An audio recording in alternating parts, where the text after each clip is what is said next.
Okay, we're live. All right. Good evening, everyone, and welcome to our March 16th meeting. And let's get the show on the road.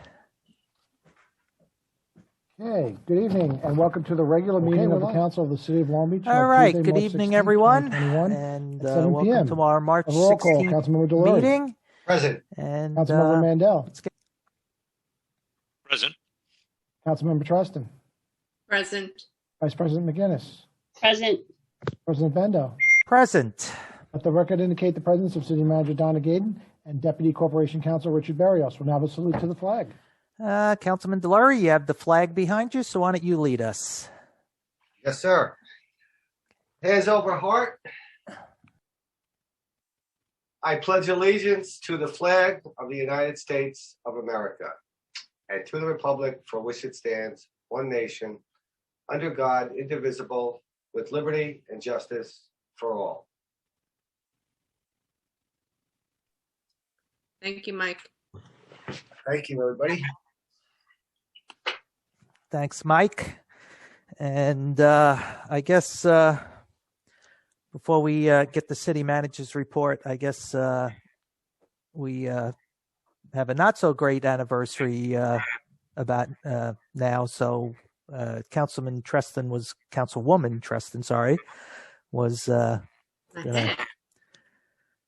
gonna just.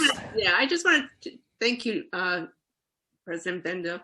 I just wanted to take a moment to recognize that it's been almost a year since we were together as a formal city council in City Hall due to the pandemic. And if we could just take a moment to remember those that have passed, especially in the city of Long Beach due to COVID. Thank you.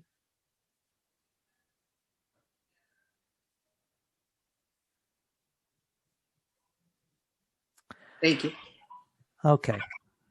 Not the kind of anniversary we necessarily want to celebrate, but we should acknowledge it. So, all right, with that, why don't we move on to the city manager's report? Good evening, everyone. Thank you. Let's start off with John McNally, since we're talking COVID, with the update. Sure, and I know we have a jam-packed agenda, so I will try and keep it brief tonight. Number one, we know a number of residents have either called up or emailed us or reached out otherwise to say that they're getting mail solicitations from PSEG Worry-Free or PSEG Home Serve about sewer or water lateral repairs or insurance protection. We have calls in to our contacts at PSEG. It does appear that this is a legitimate group, but these are also services that have been offered and may be duplicative of offers that residents have already signed up for. So as soon as we get more information, we will put it up on the website and on social media to let residents know where they stand, if they are, again, duplicitous of Brady risk, which is something that most of our residents or a large percentage of our residents are already enlisted in, or if this is a new service that could potentially benefit residents. It does appear that this is a legitimate partnership with PSEG Long Island. It's on PSEG Long Island's website, but we need to make sure that folks are not lulled into signing up for duplicative protections that aren't already offered by the city or by Brady Risk or, a program that the city has already sponsored. So the council and the rest of the city will get further updates on that. With respect to COVID, for the week ending March 15th, yesterday, there were a total of 88 confirmed positive cases in the city. That is an average of 0.37 per thousand residents a day, or 12.5 a day. That's a notable decrease for what we have seen really over the past month, where we've hovered anywhere between 130 and 140 or 50. On a regional level, Nassau County percentage of ICU beds, which we know is a key metric that the state is following in terms of whatever restrictions might get put in play, we're at 22%. That has held solid for months upon months at this stage of the game. And in terms of Long Island's positivity rate, we are at 4.53%, which is that magic number was always 5. It shifted a little bit. That is not bad. It's amongst some of the worst in respect to the top 10 regions in the state. We are only behind the Hudson Valley in terms of highest. So we want to get that down as a region, but we are clearly below where we were post-holiday surge levels. That said, we still are somewhere in the realm of where we were during the spring peak. We've obviously, as a country and as a state and as a community, learned a lot since then. But we still want to remain vigilant. The signs are good in order to continue to remain, if we continue to remain vigilant, hopefully, the metrics will continue to go in our favor. The quick hit updates are travel restrictions. So the need to quarantine if you travel out of state, the need to quarantine when you come back is the governor has decided to end that as of April 1st. And then really the other part that's important locally is our local restaurants are going to be allowed to go up to 75% capacity as of this week.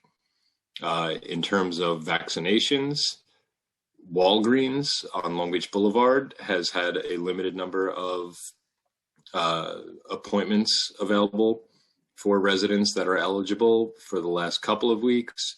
CVS on West Park Avenue came online this week. So in addition to the state sites, the county sites, we would encourage residents who are eligible to try and find. It's still, the demand still greatly outstrips supply, but this stuff is becoming available and people are getting through. So if you are eligible, you have, at least as per the past couple of weeks, you have a couple of new resources coming online. Nassau County and the state have opened up additional sites for vaccinations. Nassau Hub should be live by the end of the week. So we are optimistic that in relatively short order over the next month or so, many of those who are desirous of getting the vaccine, which we would encourage, will be able to do so, or at least schedule an appointment. And that's all I've got tonight, being cognizant of a very full agenda. Thank you. Our next speaker is Joe Fabrizio.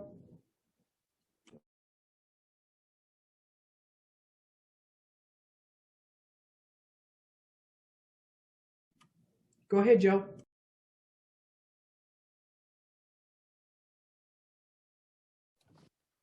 Joe, go ahead. You're unmuted.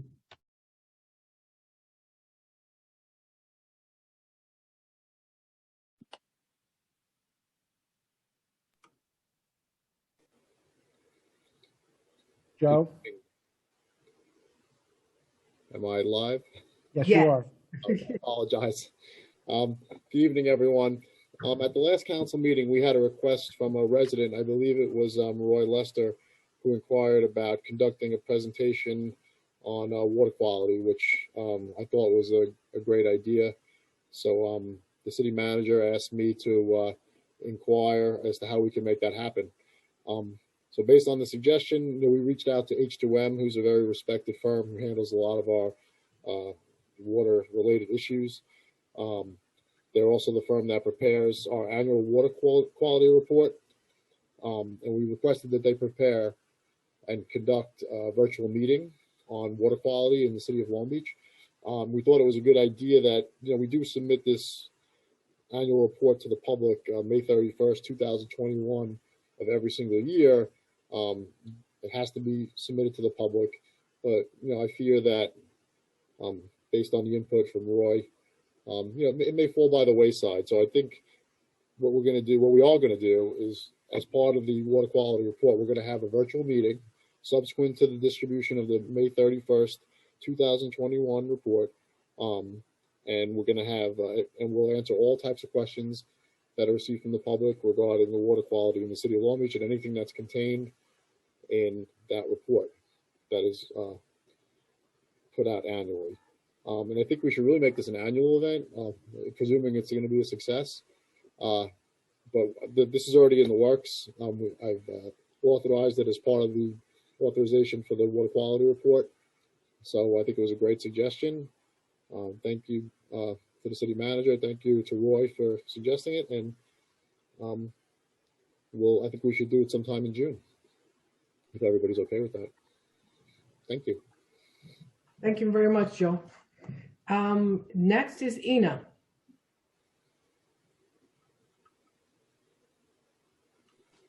Hello, good evening. Good evening. Okay.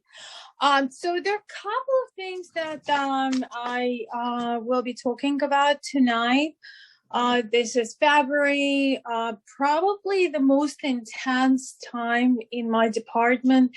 I'm sorry, this is March, the most intense time in my department. And we are closing on the budget process, and I will be discussing budgets with the city manager in the next couple of weeks, as well as wrapping up the 2020 fiscal 2020 audit. So I will start, however, with the presentation of the February 2021 scorecard. It's for the first 8 months of fiscal 2021, the fiscal year that we're in. Thank you, Dave, for sharing it. What it does, it shows a regional budget, amended budget, and as well as actual and encumbrance expenses and revenues, and available budget or deficit, both in dollars and in percentage points, for all operating funds of the city. So we're about 2/3 at the end of February. We're about 2/3 of the year down, 66%. Obviously, City of Long Beach is a seasonal operation, so we cannot, for all the departments, we cannot really expect that it's going to be at 66% for all the departments in terms of revenue collections and the expenses. As you see, general fund is about 78% done in terms of revenue, which means that we're still out of $83.9 million in amended budget. We have still about $18.3 million left to earn, to collect. And we have about $23.5 million in a budget available for the expenditures, not of the encumbrances. There is something that I want to briefly mention. We're still 4 months out, obviously, a little less than that, but that 18.3 million figure, it's rather high, and I have concerns about the meeting of the 2021 budget as far as revenue goes. There are certain areas where I think that only 50 or 60% of the budgeted revenues, remaining budgeted revenues, will be collected, and that's our departmental revenues. That's all the revenues from recreation and beach parks. So we still have about $6 million left there to be collected, $5.8 million. It'd be nice if we'll get close to that, but frankly, I don't see how that's going to happen. Just because we lost considerable amount of that revenue back in July and August. City lost about $850,000 because of COVID. And all the other areas are also related where we see the potential negative variances in revenues. They're mostly areas which were impacted by COVID. We got in the budgeting process, we tried to budget as conservatively as we could. As you know, this budget was in revenues $3 million less than previous years. So we went very careful through every single line item. But still, the reality is that this pandemic lasted longer and had a more severe impact on the city operations than what we anticipated a year ago. As far as water fund and sewer fund related, you see that in terms of in the water fund, expenses are pretty close to where they should be on a budget. This is more if you can annualize it, and it's not as seasonal as general fund. In terms of revenues, you only see 56% collected because the other 2 quarters have not been billed and collected yet. It will be done in April and July. Same thing with the sewer fund as far as revenue is concerned. We're still only showing basically half a year or two billing cycles. Expenses are over budget, majorly due to the fact that there were terminations in the sewer department, and they impacted the bottom line in there.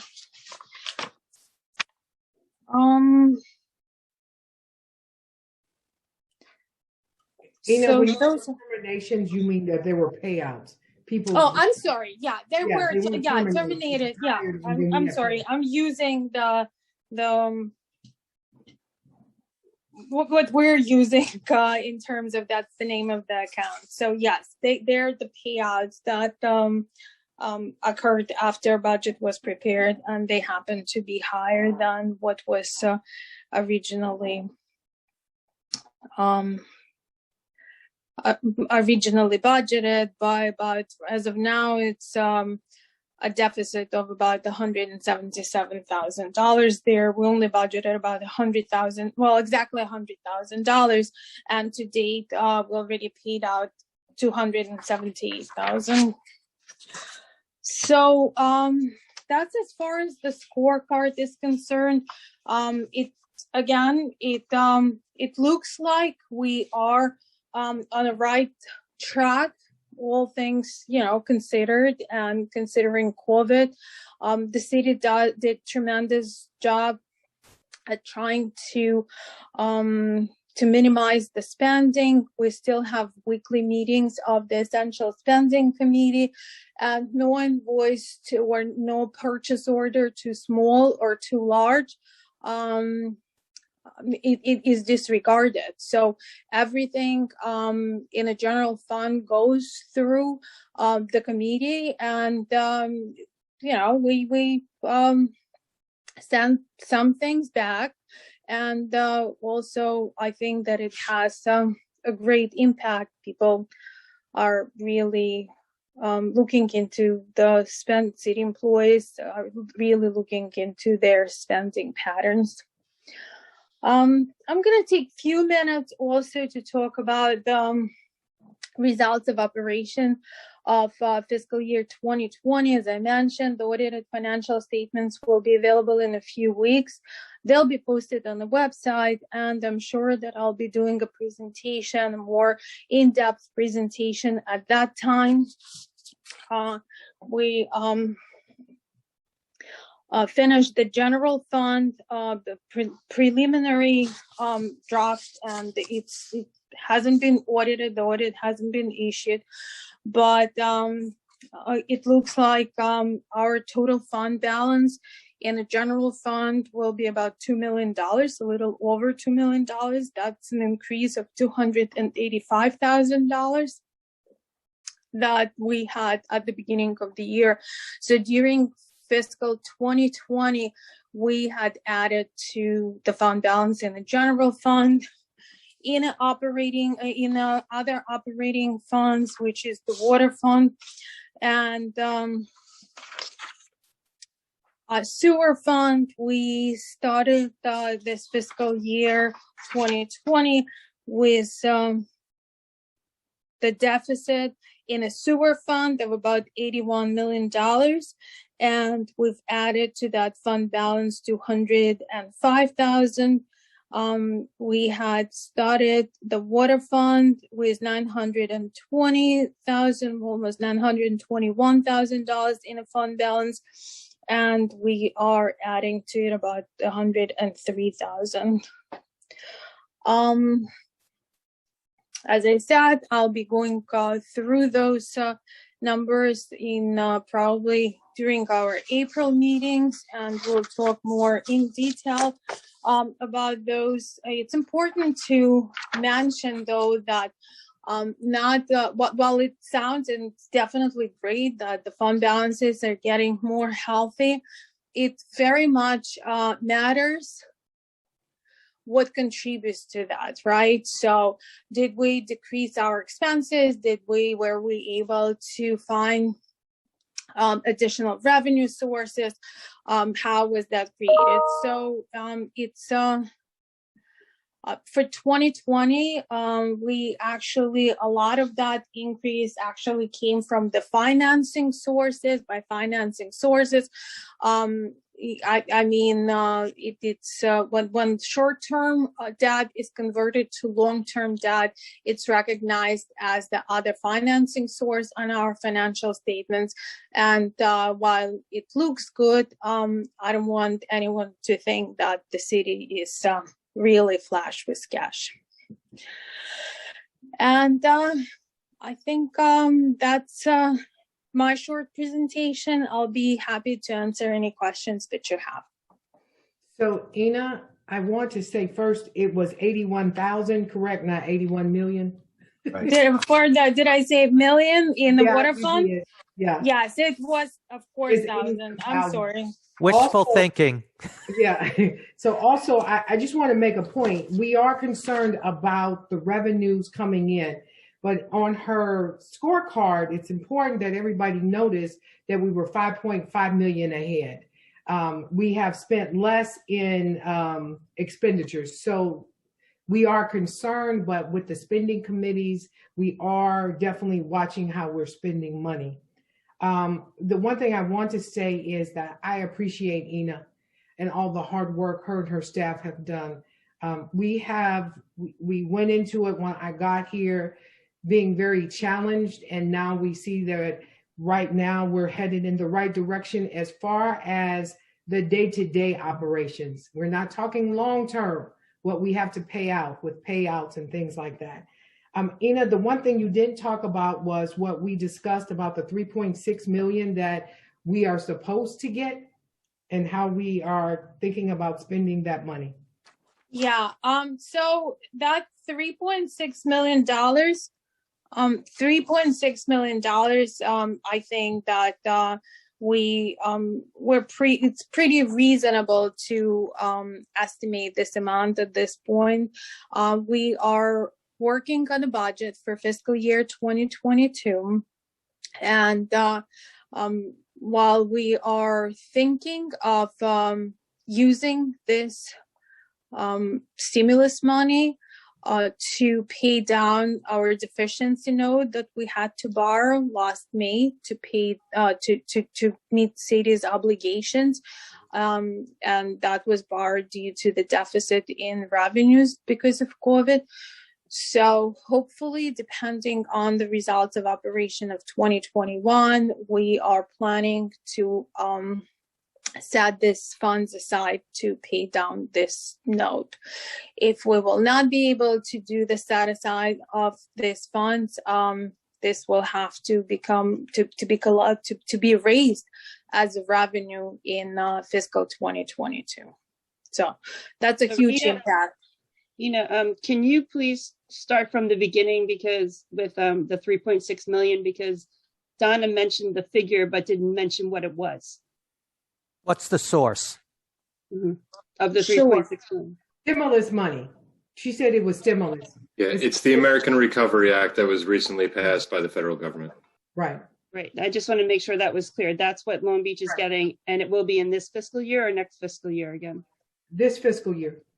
Very good. And that's not in the scorecard at all, right? No, Because we only got word. We only put in Exactly. what we know for sure. Sorry, and it was the American Rescue Plan, not Recovery Act. Recovery Act was 2009. yeah. Mhm. So does the council have any questions for Ina? Again, thank you very much, Ina. Great job. Thank you, Thank Ina. you. Thank you. Thank you, Ina. I just have one question, and it's just a hypothetical. Ina, it looks like there could be on the rate structure of the water slightly low, and we may have to consider an increase. The only reason I'm saying that is because the revenue to the sewer fund is tied into the water rate. And I don't think we've changed any rates or looked into that in many years. It certainly hasn't been looked at while you've been here and Donna. So it's just something, I looked at both deficits just now, and it's something, I don't know where the break even is. Is it less expenses or is it a slight rate increase? Because I would assume that residents since COVID have been using more water because they've been at home rather than, commuting to work or whatever. Is that something that you think is reasonable, or you just can't answer it now because you want to, look into it later on during the budget process? Yeah, we're looking into everything during the budget process, and we are evaluating the results. Obviously, that's what the budget is based on. We're evaluating the results of operations for this fiscal year. I believe, if I'm not mistaken, last time that the water rates and the sewer rates were changed was in May of 2019. Okay, thanks. So this would be the second, it was before my time with the city and before Donna's. So we will look into that to make sure that whatever expenses we're projecting for the fiscal 2022, they of course need to be covered by the sufficient revenues in those funds. Thank you. Sure. I have I think 3 questions about the scorecard, which I love the format. It's straightforward, and it really helps the council get a grasp of the expenses as month to month. In the first column, it says 2021 original budget. By that, do you mean approved budget? Yes. Okay. Adopted budget. All right, because that's the parlance that the council uses. We know we approved or adopted a budget. Yeah, that's Okay. adopted budget. Mm-hmm. Okay, so then the amended budget is when we make adjustments throughout the year and pass resolutions, correct? That's accurate, yes. Okay, and I understand the encumbrances is when we make obligations. On the 4th column, if I were a person that isn't familiar with schedules like this, I'd be a little confused about available budget in parentheses deficit. It's hard for me to understand what that means. Dave, could you maybe put this up? Yep, hang on one second.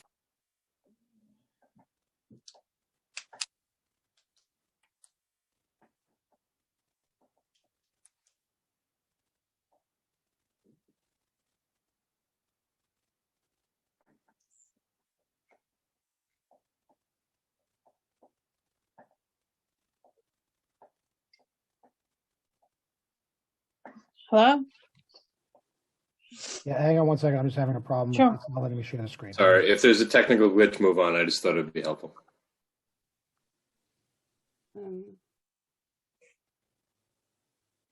So if There you you go. look at the second column from the right, it's called available budget in parentheses deficit. So by that, do you mean available budget deficit or surplus? Well, it's really what's left out of the available budget, right? So, So if it's in parentheses, it's a deficit, and if it's not, it's a surplus, right? so actually, if it's in parentheses, it's either the revenues or expenses are above the budget, right? And if it's if you're looking at the changes in net position, what that means is that we had spent $5 million more in expenses than let me think how to say it better. This is really what's left to spend, right, or to earn. So a negative amount shows that if we were to close the year today, right, or February 28th, we would end up general fund with $5 million worth of deficit. No, we wouldn't. You're looking at it wrong. What it says is that in the budget left, if you subtract the actual plus encumbrances minus what the amended budget is in revenues, you have 18 million to go. If you subtract the actual plus encumbrances minus the amended budget, you still have 23 million you didn't spend. So when they even out, if you add the available and the actual, it should add up to the budget. We will take a look at that, but I don't want people to get hung up on that because it's kind of taking away from that. Right now we're 5 million ahead. So if you take the available column and add it to the actual plus encumbrances, you reach what the amended budget is. So at the end of the day, Donna is right. I'm sorry. We would end up the year with $5 million of the surplus. Yeah, but versus the budget. Yeah. So the thing is that in terms of transparency and to educate the council members as well as the public, maybe a few bullets would really help make this clear, because really it's a snapshot in time. And it's important for us all to understand. And, this is a great dialogue to move the discussion forward so that we, no one is surprised at where our expenses end up each year. So thanks, Dina, for all your hard work. Sure. I will change the title of that first column to say adopted, so it matches whatever we're using for the city. And as far as the title for that column, the second from the right, we will look into that as well to make sure that this is clear and very transparent to everyone who is looking at it with or without the background in finance. In finance, exactly. Thank you. Sure. Okay, is there any other questions? So I'm the last person. One of the things that I wanted to talk about is that we've been mentioning this, and some people may have gone on the website and they'll see a transparency portal or transparency information. Now we're getting ready to start loading that information up.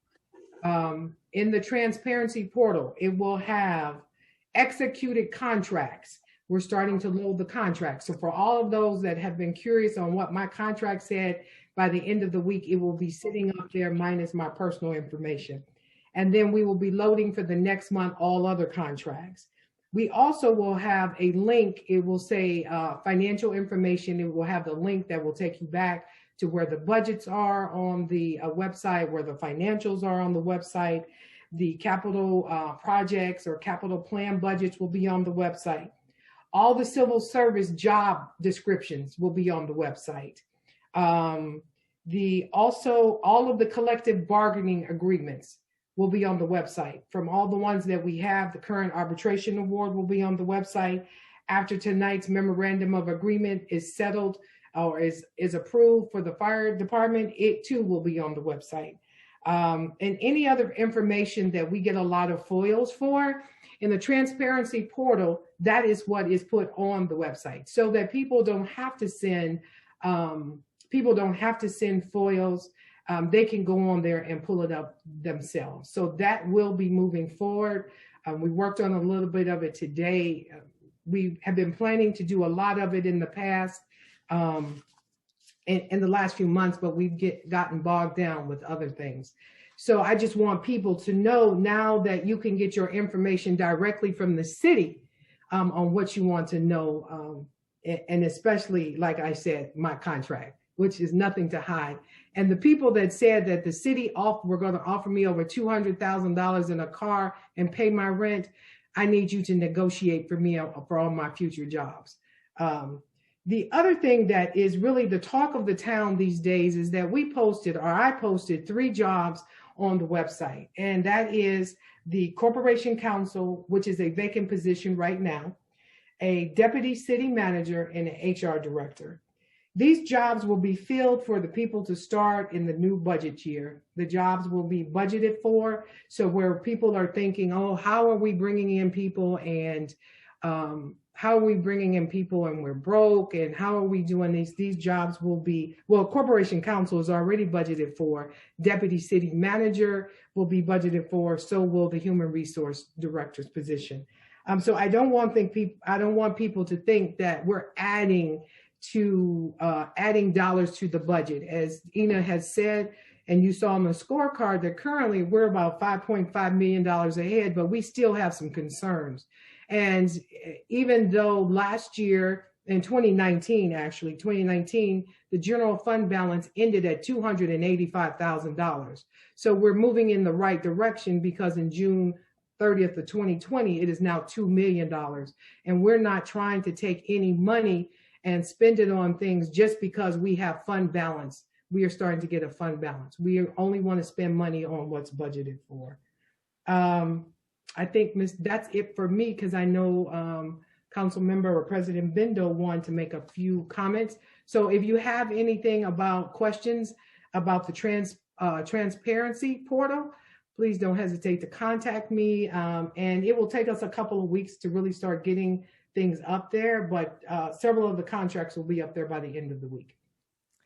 Yeah, I think it's also worth noting too that when we get bids in now, we're doing those online. We're opening those online, so people can watch that as well. It's about as interesting as watching paint dry, but it's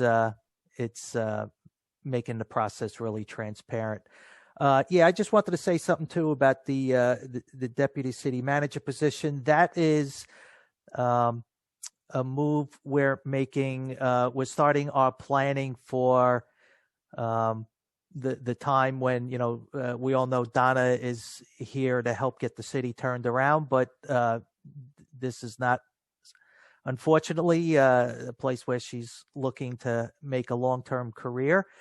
So we have to start thinking about who's going to come next, and make sure that person is up to speed and up to snuff on everything the city is going through and the city operations. And so the idea is to bring in a deputy city manager to begin to groom that person with the idea that provided they work out and have the right qualifications and such, could eventually become our next city manager. Like we did with Donna, the plan is we're not going to be hiring someone because of their political connections. This is going to be purely based on qualifications. And because there's a lot of work to do to continue to turn the city around. And that takes a unique set of skills that we're going to need going forward. So we need to make sure that who's ever eventually going to take that position up has those right skills to keep the momentum going. So this is some forward planning to succession planning to make sure that we keep this momentum moving in the right direction. So with that, and I guess I just want to add my thanks to the staff. I mean, this is all the stuff that's going on now, quite frankly, is stuff that hasn't happened before. Giving people access to information that they never had before. So let's keep up that good work, and thank you. So with that, I guess, were you going to say something, Karen? Yes, please. I just also wanted to add that I believe Donna is setting up a management structure that is reflective of other municipalities throughout the country. You need these positions in order to effectively run a city of 35,000 people. I'm especially proud of Donna recommending that we hire an HR director. This is a city, again, of 35,000 people with hundreds of people on staff and a $100 million budget. And in order to serve our employees better, I feel that we need a credentialed HR expert to serve our employees and the residents. And this is a step forward to have professional city government, which is something that we have, some of us or all of us have wanted for a really long time. So again, thank you. And I'm really excited that we're moving in this direction. And I hope the community will continue to support us. Thank you. Right. I mean, Long Beach is a big ship. It doesn't turn on a dime. I'm going to have a Navy flashback and use some nautical terms, but yeah, it's a big ship. We don't turn on a dime. So, but we're taking the steps to get the operations working the way they should be working for the long term, and it's an ongoing process.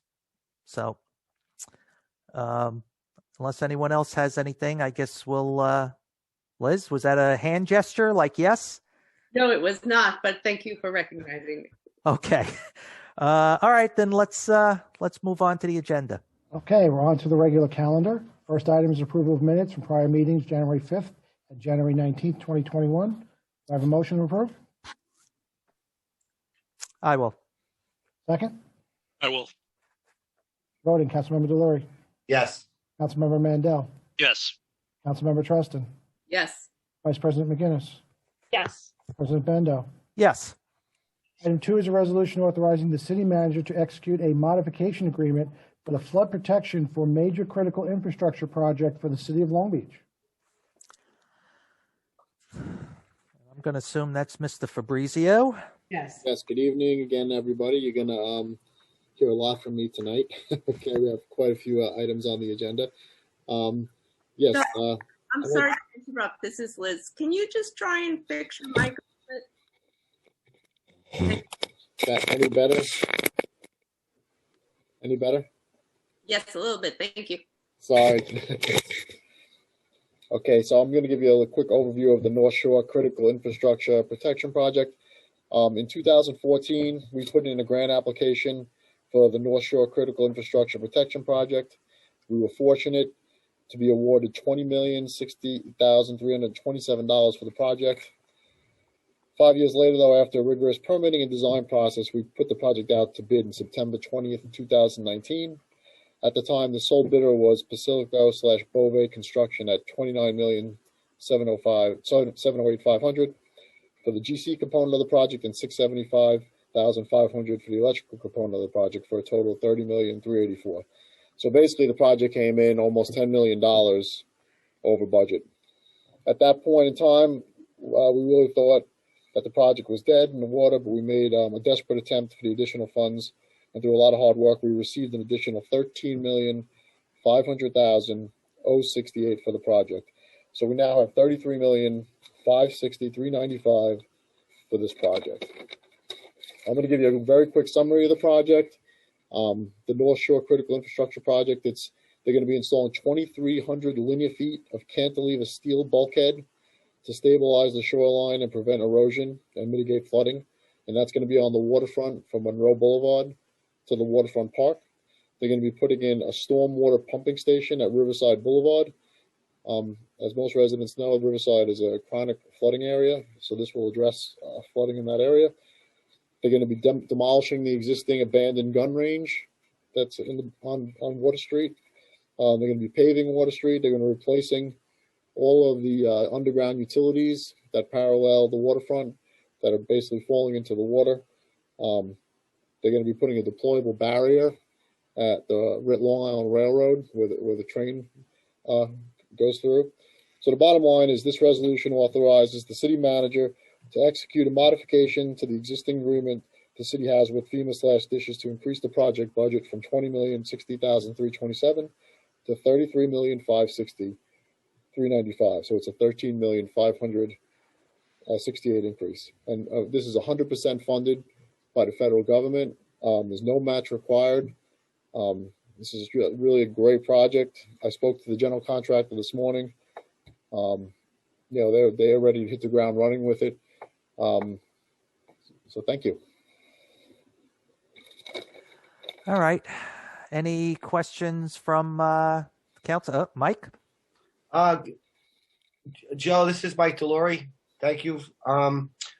The pumping station on Riverside Boulevard you mentioned, is there a location for that? I mean, other than Riverside Boulevard, is it closest to the bay, near any particular location that you know of? It's located at basically the intersection of Riverside Boulevard and Water Street, so it's right on the water, adjacent to the proposed bulkhead. So it'll be right at the street end. Right at the street end. Or Okay. dead end at the Reynolds Channel. Right. Okay. Thank you, Joe. You're welcome. Joe, I just wanted to reemphasize, make sure I heard it correctly. 100% funded, no match required. That is correct. This is it's called the 406 Mitigation Grant Program, grant from the FEMA Public Assistance Program. And there is no match. It's 100% funding, $33 million. Great. Just wanted to hear it again. Thank you. Joe, as part of the pump station, I'm assuming that includes they're putting catch basins in too, right? Yeah, there's going to be a whole drainage system that's connected to it. And I'll discuss it later on in the meeting about the other one we're doing with the drainage project. But this will be a first and second pump station, this one and the one we're going to be putting at Tennessee Avenue. Yeah, this and that other project are going to be game changers, quite frankly, for the city. But all right, any other questions from the council members? All right, seeing none. Dave, do we have any questions from the public? Yes, we do. Roy Lester. Okay. Roy, go ahead whenever you're ready. Okay, I'm going to be quick tonight. The gun range, have we done a phase one? Do we know if it needs an environmental cleanup? That's all incorporated as part of the project, is to do the remediation, or if there is remediation. It's all part of the project that was included. Okay, great. So we can't get stuck with that, right? No, absolutely great. not. Okay, thanks. Okay, thanks, Roy. Anyone else, Dave? Nope, that was it. Okay, then let's move on to item 3. Okay, item 3 is a resolution authorizing budget amendment to the capital fund budget.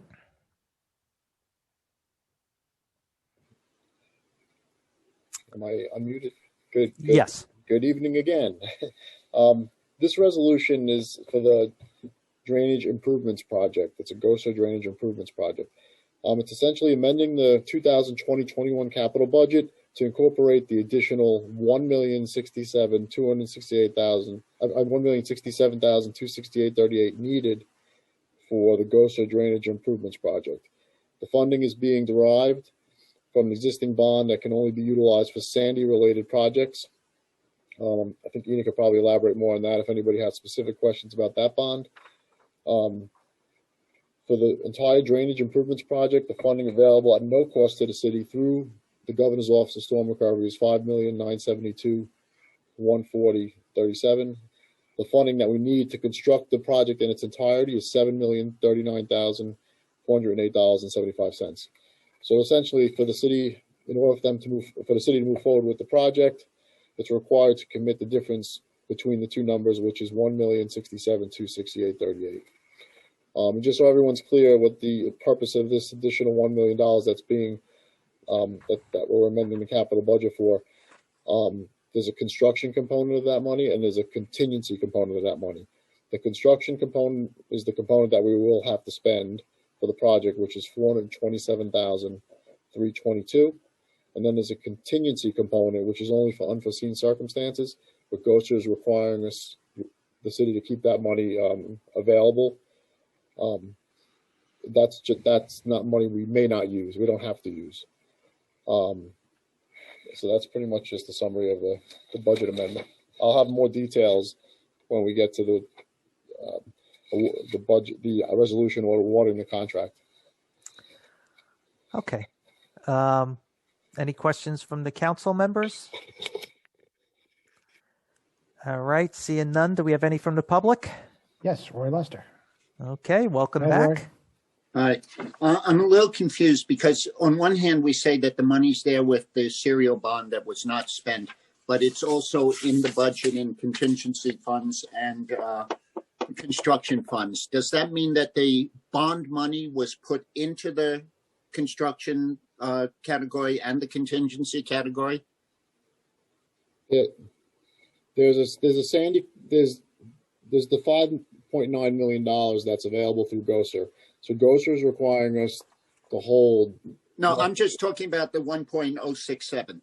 Right, Only that. That funding, which the city needs to commit, is part contingency and part mandatory. It's part of the agreements that are going to be awarded later in the evening.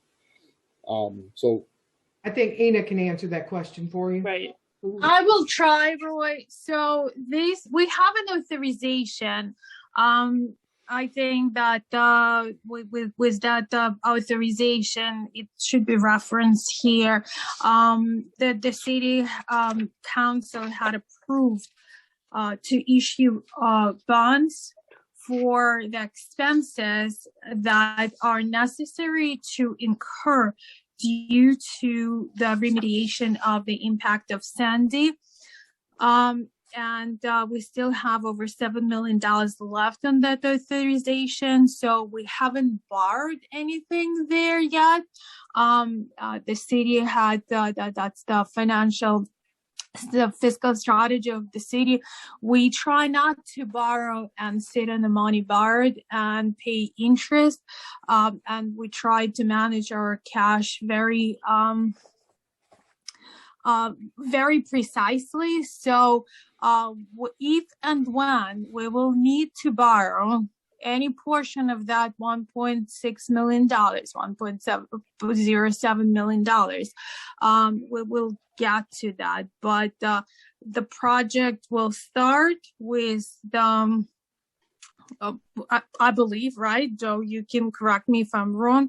The project will start now without any borrowing, and then a portion of that 1.067 will be borrowed, and about $600,000 might or might never get borrowed because it's a contingency portion. We have to plan for it just in case it might happen. So if it happens, Joe and I and the city management has a way to pay for it, but if it will not happen, then it will not be borrowed. Did that answer your question? No, it really didn't, because it says it's comprised. Well, on one hand, it says you have the funds, and on the other hand, it says that they're the serial. I'm not going to waste time on this right now. We can figure it out later. It just, it seems to be two different funding of this project. But like I say, we'll deal with it later. Roy, this is very straightforward, basic accounting, Roy. Basically, it's cash accounting. You have to get the cash in from the bonds, and you put it on the books. Then you transfer it to the other two accounts, the contingency account and the construction account. That's what I asked. Was it coming from bonds and going into those accounts? I asked that. So Karen. you're clear. So you're clear now, right? Well, if that's what's happening, we're borrowing it and then putting it into the funds. Well, But again. Okay. All right. If that's what it is. Roy. Yeah. Ina explained that 427,000 of it we have to borrow for construction. And then she mentioned that we may or may not have to borrow the balance of $639,000. But according to borrowing guidelines for capital projects like this, we must write, account for it here that we may need to borrow it. So basically, we are borrowing $427 minimum, but hopefully that's the maximum. Is that clear? No, but that's all right. Let's move on. We gotta take Okay. accounting 101, Roy. Ina, I do. All right. I do, Karen. Ina, All right. Let's. Wait, I just want to say one thing, Roy, we will talk about it, but I think where you're looking at where it says in the line, whereas an amendment to the capital budget fund for the remaining $1,067,000 contingency. It's not coming from a contingency fund. That's just contingent on us moving forward with the project. But we can talk about it. I know we will, Roy. Thank you. Okay, thank you. All right. Anyone else, Dave? Nope, that was it. Okay. Let's move on to item 4. Item 4 is a resolution authorizing the city manager to enter into 2 agreements for general construction services and electrical construction services for the Long Beach Drainage Improvements Project. That's Joe as well. Yeah, this is a follow-up to the previous resolution, and thank you for explaining the bonding. That was much appreciated. Yes, I'm extremely excited to potentially be moving forward with this most important project. Back in 2013, the governor's New York Community Reconstruction Plan initiative earmarked nearly $22 million for Long Beach for resiliency projects and called on the community through community reconstruction program committees to provide input and come up with proposed projects that make the community more resilient from future storms, as well as mitigate flooding and erosion. There's 3 projects conceived through this exercise. 1 was to construct an Office of Emergency Management. 2 was our North Shore Bulkhead project. And 3, which is the project we're discussing here, is the Drainage Improvements Project. I'm pleased to report that the OEM project has successfully been completed. The North Shore Bulkhead project is approximately 80% complete at this time. And this project addresses 3 areas in the city that are prone to chronic flooding. 1 is West Park Avenue between New York and Nevada. The 2nd is National Boulevard south of Park Avenue. And 3 is the intersection of Riverside Boulevard and Pine Street. On West Park, we're going to be connecting the entire drainage system together and connecting to the city's first ever stormwater pumping station. During extreme tidal events, the new pump station will force water that accumulates in the project area into Reynolds Channel. Upon completion, the entire roadway will be overlaid. On National Boulevard south of Park, a complete subsurface storm water system is going to be constructed to alleviate flooding during storm events. The entire road will be reconstructed, including new curbs, sidewalks, gutters, pavement, and lighting. On Riverside and Pine, additional drainage structures will be installed to alleviate flooding. The low bidder on the general construction component of the project is J.R. Cruz Corporation at $6,101,562.50. The low bidder on the electrical component of the project is Hink Electrical Construction at $577,900. Our consultant on the project is D&B Engineers and Architects. They've checked all their references and they recommend both for the project. So that's pretty much an overview. If you have any questions, I'd be happy to answer them. Joe, this is Mike Delory. There's 3 projects, but by the way, it's amazing how much work that your department does throughout the city. It's incredible. But Thank you. You have the West Park, you have the National Boulevard, and you have the Riverside Boulevard projects involving drainage. Is there an allocation of which one starts first and which is second, which is third? And just, if you would just mention briefly, the roadways that maybe people are complaining about now, it's bumpy, it should be, there is so much work that's going to be done under the ground, above ground, and the last thing that is done is the complete repaving. So could you just mention or whatever you could add to what I just said to clarify? Absolutely. As far as the project as a whole, we basically have 10 months under the program to finish this project complete.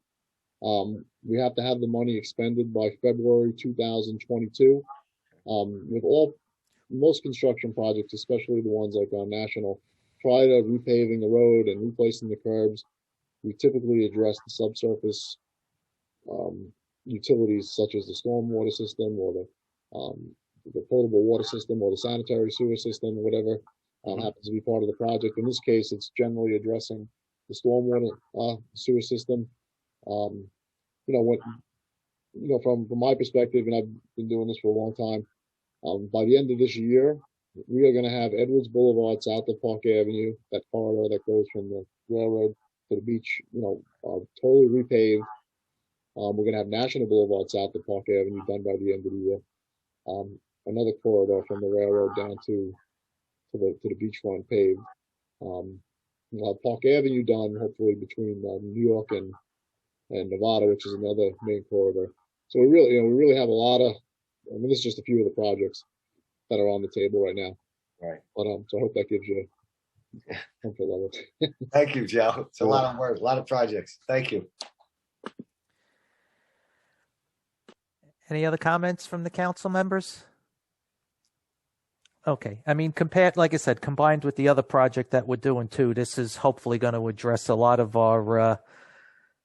the flooding issues we have around the city and heavy rains and, storms and severe tides and stuff, especially in North Park and Park Avenue and places like that. So, maybe I'll be able to drive down National Boulevard without fear of losing my muffler on the bumps there. All right, Dave, we got any? I don't see anything else from the council. Anything from the public? Any questions? Yes, we do. We have Paulette. Hold on, my screen just got obstructed here. Paulette Waith. Okay. Hi, Paulette.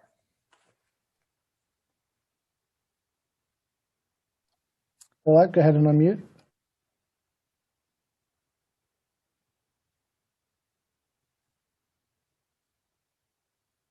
You're still muted, Paulette. There you go. Hi, here I am. Hello. Hi, just saying hello. I'm so appreciative of all the hard work that everyone's putting in. I'm very new, very green, but I just wanted to say hello and thank you, Joe and Donna and all the names I cannot. I just want to thank the entire staff. I really appreciate what's happening and I'm very excited. Thank you. Okay. Thanks, Paulette. Thank you, Paulette. Anyone else, Dave? Nope, that was it. Okay. Let's move on to item 5. Item 5 is a resolution authorizing the city manager to enter into an agreement for engineering services in conjunction with the installation of a potable water well number 19 and well house. All right. Joe, I hope you got some throat lozenges tonight. Yes, I'm back again. We're going to switch gears a little bit and we're going to talk about the potable water system. 3 proposals were received in our office on December 18, 2020 to provide design services for the installation of well number 19. The proposals, I just want to give you a little background on how we actually do the proposal process. We basically have a 6-member committee. On this committee specifically, we had our purchasing agent, our chief plant operator at the water treatment plant, the assistant engineer in this office, the assistant city manager, the city engineer, and the commissioner of public works were on the committee. When we review the proposals, they're all quality based. Basically, it's not cost based. So, we basically rate the proposals and then we all get together and essentially open the costs. So it's not supposed to be just based on the cost, it's based on the quality. In this case, however, the best proposer was also the lowest cost. Okay. So, and that happens to be H2M. They're a reputable firm. Again, they were the lowest cost and they had the best proposal. So therefore, we recommend awarding it the project in the amount of $131,000 to H2M. And I just want to give you a very quick background on why this is so important right now. The city currently has 8 production wells. However, 3 of them right now are out of service. Well number 16, which is collapsed. Well number 17, which we're having some issue with chlorides right now, where it's getting high chloride readings. The limit is 250 milligrams per liter. When we turn on the pumps, we're getting readings of like 2,000 to 3,000 milligrams per liter. So that's out of service. And well number 11 is currently out of service, and it's not looking good right now. So therefore, we currently have 5 active production wells in the city. Number 9, which was built in 1949. Number 12, which is built in 1962. 13, 1965. 15, 2014. 16, well number 16, 1969. And well number 18, 2006. So that's just why it's very important that we award this project and get moving on the design of a new production well. Thank you. All right, so this is the unsexy part of the city operations that no one sees, but when they open their tap, they sure want to get water out.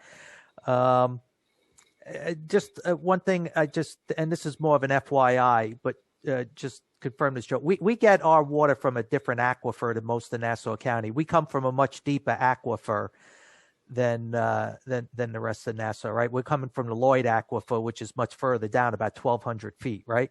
That's exactly correct. All wells come from the Lloyd, which is a pristine source of water, but it's 1,200 feet deep. Exactly what you said. And it's typically a much better source of water than the rest of Nassau County's pulling from. Absolutely. So that's why this is also important. We got to make sure people got drinking water and bathing water and such. So. All right. Any comments or questions from the council? All right. Seeing none. Any from the public, Dave? Yes. Roy Lester. Roy, go ahead. Okay. Welcome back. Thank you. Joe, how many wells do we actually need in the city minimum? I mean, at what point do we have to shut off water or shut off part of the water? Generally, they need 2 active production wells to meet the demand. That's generally what they operate on. They always have generally, 2 running. They rotate them. So it's not. Okay. But we have 4 in decent shape now. We have 5 that are functioning. Okay. But we're not counting 11, right? I'm not counting 11. No, this is a new development, number 11, that we're having problems with now. For whatever reason, and we don't know why. When you turn the pump on, it'll run at like 800 gallons per minute to approximately 1,000 gallons per minute for about 5 minutes. And then over the next minute or 2, it drops down to 0. But that's the one we just replaced. That's where we thought there's a valve that they actually took out and replaced with a spool piece, thinking that they could that would solve the problem, but it did not. And now, I'm sorry. Go ahead. What if we do number 19? What is the actual, the drilling and everything, the pump, the whole project cost us? Approximately $2.5 million. Okay. All right. Thank you, Joe. You're welcome. All right. Anyone else, Dave? That was all. Okay, let's move on to item 6. Item 6 is a resolution authorizing the city manager to enter into an agreement for rehabilitation of the Long Beach bus garage and commuter parking facility. Okay, we're going to switch gears again. We're going to go from potable water to parking garage. On February 18th, 2021, we received 10 bids to rehabilitate the Long Beach bus garage and commuter parking facility. The low bidder was Carl Walker Construction Inc. at $729,285. This was well below the engineer's estimate of approximately $1 million, which we had budgeted in the capital budget. The consultant that undertook the design reviewed the references and recommended them for the project. The project basically involves full replacement of the fire sprinkler dry standpipe system, concrete surface repairs, joint sealing, underpinning of the slabs, and repairs to the decorative brick facade. this facility was built in the early 90s by the Long Island Railroad and handed over to the city. And it just needs maintenance. It's time. So we had been planning this project for probably about the last 18 months. And it's probably a good time to take it because the garage isn't being used as frequently now. So there is going to be some issues with, we're going to have to close it for a couple of months. It's a 4-month project, which we'll talk about. But it's a good price and it's recommended by the consultant. So we'd like to get started. Thank you. Okay. Joe, just for clarity, do you say the garage will have to be closed for a couple of months potentially? Potentially, yes. We're going to work with the contractor. I mean, they're going to do the best they can, but there's definitely going to be instances where it has to be closed. Okay. So while now, obviously, the garage is not being utilized anywhere near like it normally would be when people are back at the office, should this carry into a period where the garage starts filling up again? Used to be if you weren't there by the 8:08 train, that garage was packed. Are we coming up with any kind of parking contingency? I have some suggestions. My first thought would be to relax the restrictions around Kennedy Plaza. Right now it's 2-hour parking and 20-minute parking, and they do mark tires and give some of these. I would suggest relaxing those restrictions for the duration of the project, which hopefully would accommodate the usage that's happening right now. Because it's right outside my window. I mean, it's definitely not operating at the capacity that it used to. That's just one thought. I'm open to suggestions, quite honestly. All right, there might have to be some meetings just to brainstorm on some contingencies there, so people also, maybe something with the buses too. Make it easier for people to take the bus to the station, whatever. But that's for another conversation. All right. Any other council members got questions? All right. Dave, anyone from the public? Roy Lester. Okay. Welcome back again. Hi. I was just, this is for Donna, I guess. I was trying to find these accounts in the budget. I guess they're not in the budget. It's an H number, and we go FG and then V. So are they in the budget? Am I missing it? H are the capital account budgets. Yep. So it's a separate budget. Okay. All right. So it's not online. Okay. But what is... It will is? be, Roy. It will be. Okay. But what is the difference between H1019 and H1021? They're both bus station rehabilitation. Why are they two different accounts? Go ahead, Ina. I see you unmuted. Okay, Roy. I will try to answer this It's one. not- Hopefully I can satisfy your inquiry. So every authorization, every bond authorization, it has to support our offering statement. And we probably should be putting offering statements on our website as well, and we will. Offering statements are what's being sent out to the investment companies when we are trying to sell our debt. So every single line of the offering statement has to be supported by the resolution. And then every single line of each offering statement is then translated into one of the H projects. So it's just So two H different. It's two different fundings. It's Is from that- two different authorizations. Yes, Okay, that's thanks. correct. That's all. That explains it. Thank you, Ina. Okay. You see that, Ina? You got it way easy. Well, it's not the end of the night yet. All right. Anyone else, Dave? Well, John Miranda has his hand up. Okay. Yeah, just for further clarification on it, H1019, that was budgeted in 2019. We had budgeted $500,000 for the garage renovation, and then the engineering was done, and it turned out it was going to, they had estimated closer to $1 million. So in budget year 21, which is why it's 1021, we budgeted the additional funds. Okay, thank you. All right, anyone else, Dave? That was it. Okay, let's move on to item 7. Item 7 is a resolution authorizing the adoption of a police reform plan pursuant to New York State Executive Order 203 for the city of Long Beach. All right, and I'm going to assume that's our police commissioner. Yes. I'm moving them up to the panel.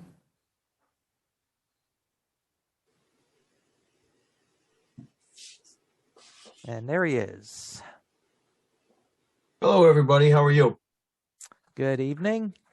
Hi. So we did a lot of the discussing of the actual police reform last week, but as a brief introduction, as everybody knows, Governor Cuomo on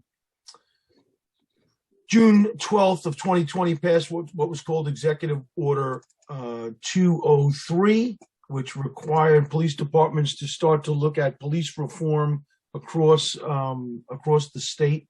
And as part of the police reform, it was in response to the police shootings in Minneapolis of George Floyd. We had the city had already put together a council or a commissioners police reform board consisting of 13 members of the public. Throughout the Long Beach community. I read all of their names last week. We had a variety of areas of focus. It's a very extensive plan that was put up on the city website 2 weeks ago. We have been receiving limited commentary from people even after last week's session where I thought I would get more. I only received one email from the public, and I responded to that gentleman in detail to all of his questions and his considerations. So we've been really working very hard to try and ensure that we are responsive here to all of the community's suggestions and questions, and some areas of focus that we had for our reform was a new use of force policy, a new mental aided or persons in having an emotional crisis policy, a new crowd control policy, a revamping of our vehicle pursuit policy, a new civilian complaint policy. And for the first time, people should know that we are tracking every civilian complaint that comes in, and they are all assigned a log number. It can never be deleted, so we will know to a person what complaints we actually have. We put out a duty to intercede, which is officers who observe any officer abusing any sort of their authority have a duty not only to intercede, but if they do not or are not able to intercede in the actual instance as it's going on, they have a duty to report. And we are developing a new hate crime policy as well. We have large areas of the reform document that are dedicated to recruitment and are trying to recruit more minority police officers, our promotions and our recognition of our officers as well, and detailing out those processes in the document. We also dealt with areas such as procedural justice, which is being fair in our process, transparent in our actions, and providing opportunities for voice and impartial decision-making, a voice of the public when the police are called to the scene, implicit bias training and our racial justice in policing, hate crime training and the new department policy that's in the development, de-escalation training, and how our officers are being trained to de-escalate and using their verbal tactics, active listening, ensuring that they are impartial, permitting officers to tactically reposition themselves in situations where the law does not even require us to quote unquote back down.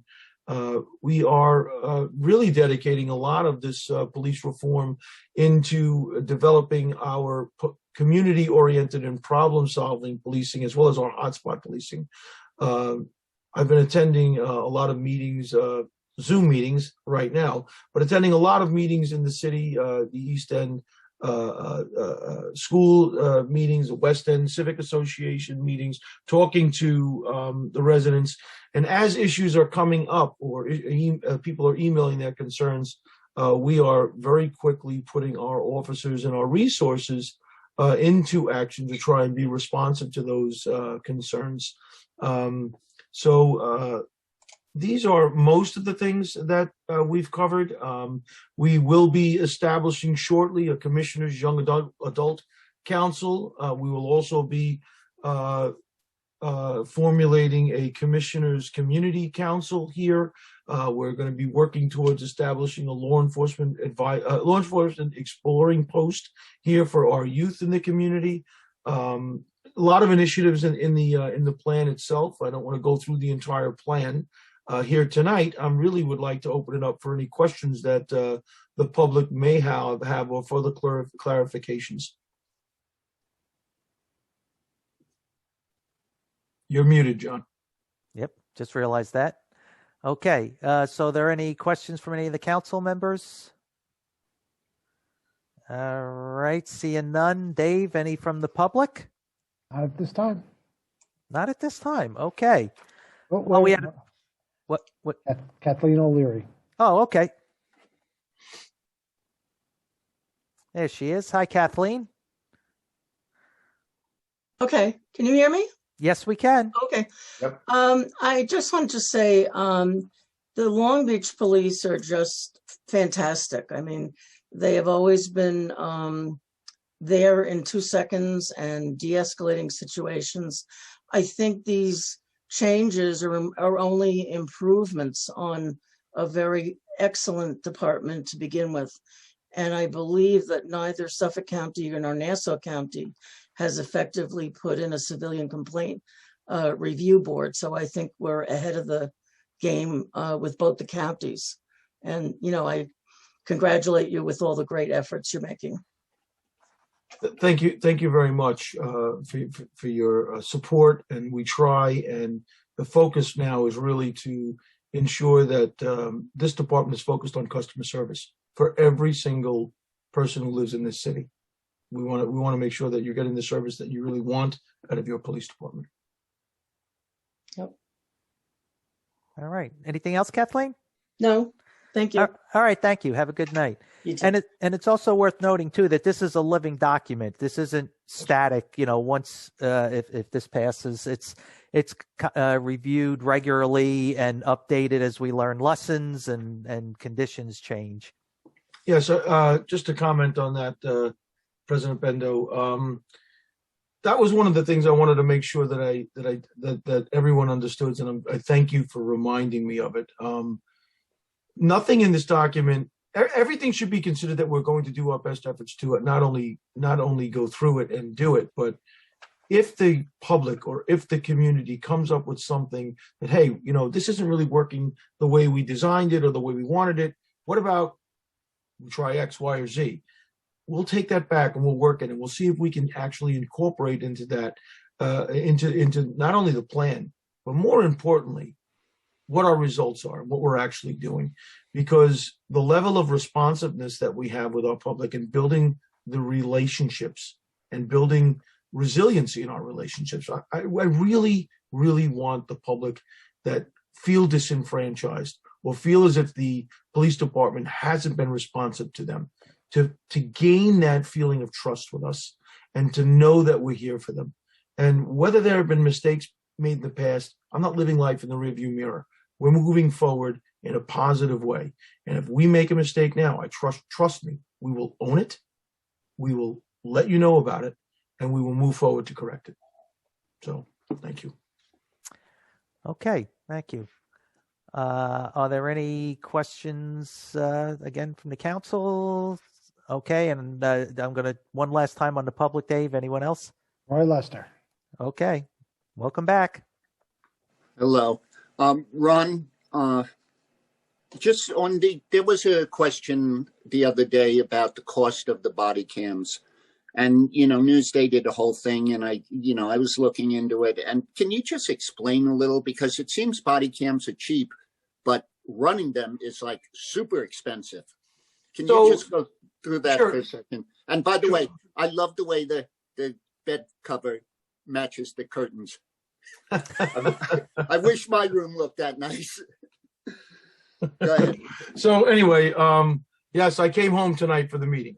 So anyway, please excuse if there's any mess behind me. I'm in the process of moving. There's boxes all over my house. That's why I don't turn on my camera. So transparency, Roy, transparency.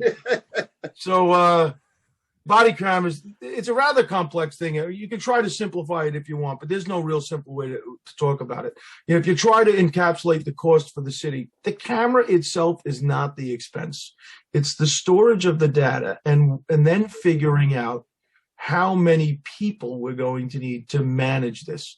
So if you can imagine an officer, you know, the question would be asked, well, how much time or how much footage will you have for one police officer in or one postcard, if you will, in a 24-hour period? It's very difficult to estimate that, because in the wintertime, it's going to be much less than the summertime, because chances are that they're not involved in nearly as much. And then it depends on policy.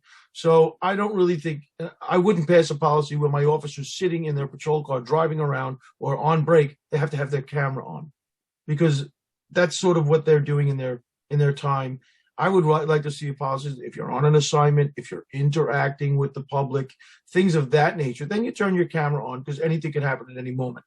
If something were to happen, it's going to be the officer's responsibility to turn the camera on. And most of the cameras have a 30-second buffer in them. So they have 30 seconds, which can be an eternity in some very stressful situations, where they turn it on and the camera automatically starts from 30 seconds ago in the past and moves forward that way. So that's a consideration. But really, if you think about it, try and imagine this way. You have an interaction with a police officer. That interaction gets caught on camera. And now somebody foils, hey, I want to know what everything that Ron Walsh did on this particular day. Your personal interaction with a police officer needs to be redacted, because you may have talked about some very private or personal things in that interaction. So there's a lot of work that has to go into actually being able to produce these things. I don't think that we would provide, I don't believe that we would have to provide, I should say. I don't know enough about it, to be honest with you, because we haven't had the request yet. But if someone said, I want to see everything this officer did in a day, I don't know that we would necessarily have to provide that level. It might be too broad. However, certainly somebody who was involved in a situation, or a situation that is of public interest, we're going to have to provide data and situation. If it turns out to be, let's say, a domestic incident, I like to bring that out. So now we're in someone's home, and it's a very personal thing that the police department is now involved in. And the management of this takes hours to figure out what's going to be allowed to be let out into the public or not. And that gets multiplied by every officer on every call every day. And if we have, let's say it's a summer evening on a Friday night, we have 9 or 10 officers working on that particular night. You take all of that data and you have to manage all of that for people who may or may not be requesting for the information. It becomes very complex. My initial look at this, and it's not scientifically based right now, is that we're going to need at least one full-time person just to manage this, maybe more, maybe 1.5 full-time equivalents to manage it. That is an expense to the city. It can't be someone who's unsworn necessarily, because of the sensitivity of the information and the privacy. So there are a lot of considerations. It's not something that's not able to be figured out, of course. We can figure it out, and we will figure it out. And I believe that with the other thing is, you do have the consideration for the collective bargaining agreement, right? You have the PBA, who has the right to negotiate how this gets implemented. So they have that right. The city is interested in doing this. The public is interested in having it. So now, and those negotiations, those discussions, I should say, have been introduced. It's not something that's quick. I mean, we just had to go through an interest arbitration that only brought us to 2017 from 2015. So we haven't had a contract with our PBA since 2015, because negotiations get bogged down and are difficult. All of these things, and I don't want to say right now that we're not having fruitful discussions because we absolutely are starting to move in the direction towards a fruitful negotiation.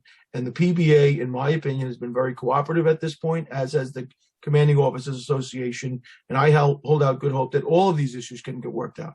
But it is by no means finished, and it is not something that's going to happen by July for the body-worn cameras.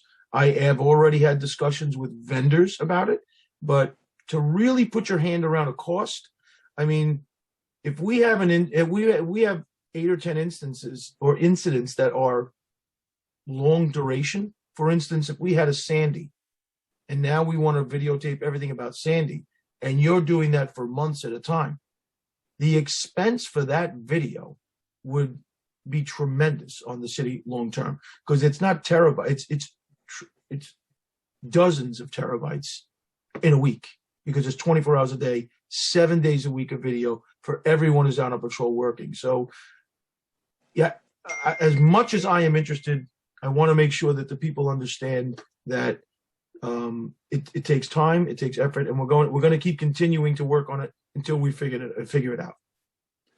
Come on, Ron, say it. Aren't lawyers wonderful? You're the best, Roy.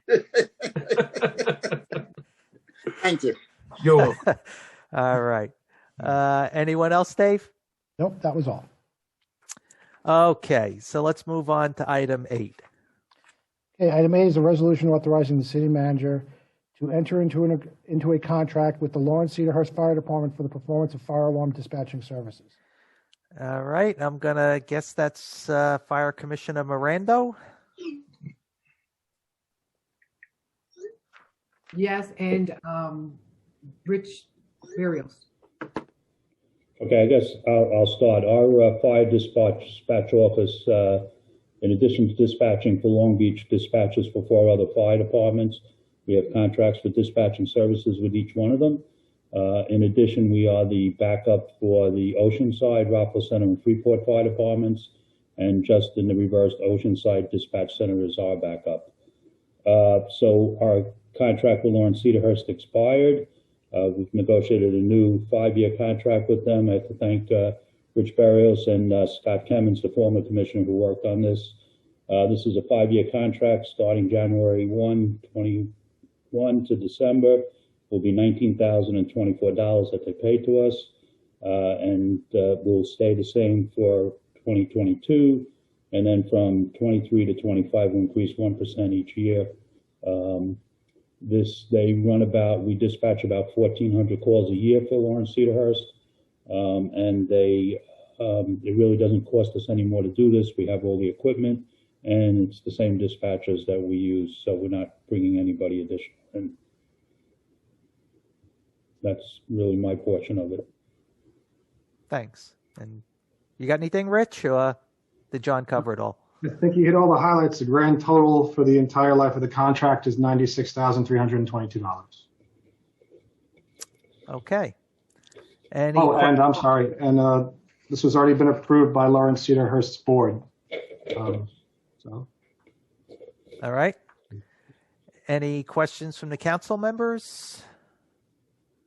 Seeing none. Any from the public, Dave? Yes, Roy Lester. Okay. Just a quick comment. I've noticed this in a lot of our contracts where we do things for other people. We raise it below the cost of living raises. I mean, this is about 0.5% increase each year. And cost of living is almost 2%. So I just wish when we negotiate, we could ask for, a decent increase. When I say decent, even a 1% or something like that. But it's done. So maybe in the future. If I just could comment on that, Roy. Yes. We have much better contracts with the other departments. One of the reasons we have a much lower contract and a lower increase for Lawrence Cedarhurst is when we first rebuilt the dispatch center, Lawrence Cedarhurst paid for much of the equipment that went in there. That's right. Well, that makes sense. Okay, thanks. And the CPI for January 21 versus January 2020 was 1.4%, not 2%. Okay, and we're charging 0.5% or 0.6%. No, we're charging 1% increase. Okay. Thanks, Commissioner. All right. Thanks. All right, Dave, anyone else? Nope, that was all. Okay. Why don't we move on to item 9? Item 9 is resolution authorizing the city manager to enter into a memorandum of agreement with the Long Beach Professional Firefighters Association. All right. That would be Mr. Barrios, and I think Mr. Pinto is on. That's right. And Commissioner Miranda as well. So, as you know, and those who don't know, the fire department here in Long Beach is a combination fire department composed of a volunteer contingent and a paid contingent. The members of the paid contingent are represented by a union. And what I was charged to do with my committee, the committee was myself, Ina, and Commissioner Miranda. We basically sat at the table with representatives from the firefighters union to negotiate this memorandum of agreement. Little history on bargaining. They are currently under an expired contract, but by virtue of the Taylor Law, that contract's terms and conditions continue until they reach new terms and conditions, or as was referenced by Commissioner Walsh, an interest arbitration kind of gives them new terms and conditions.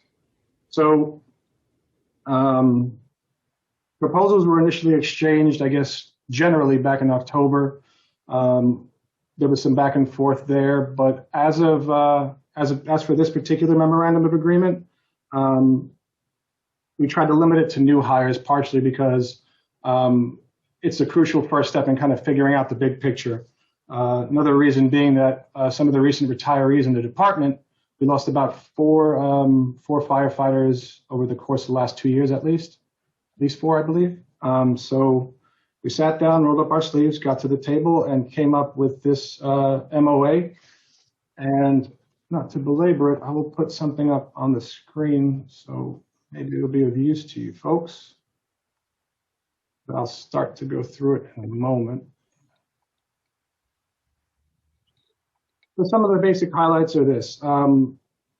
With this MOA, it basically references new hires for the most part, but there are some implications for current firefighters.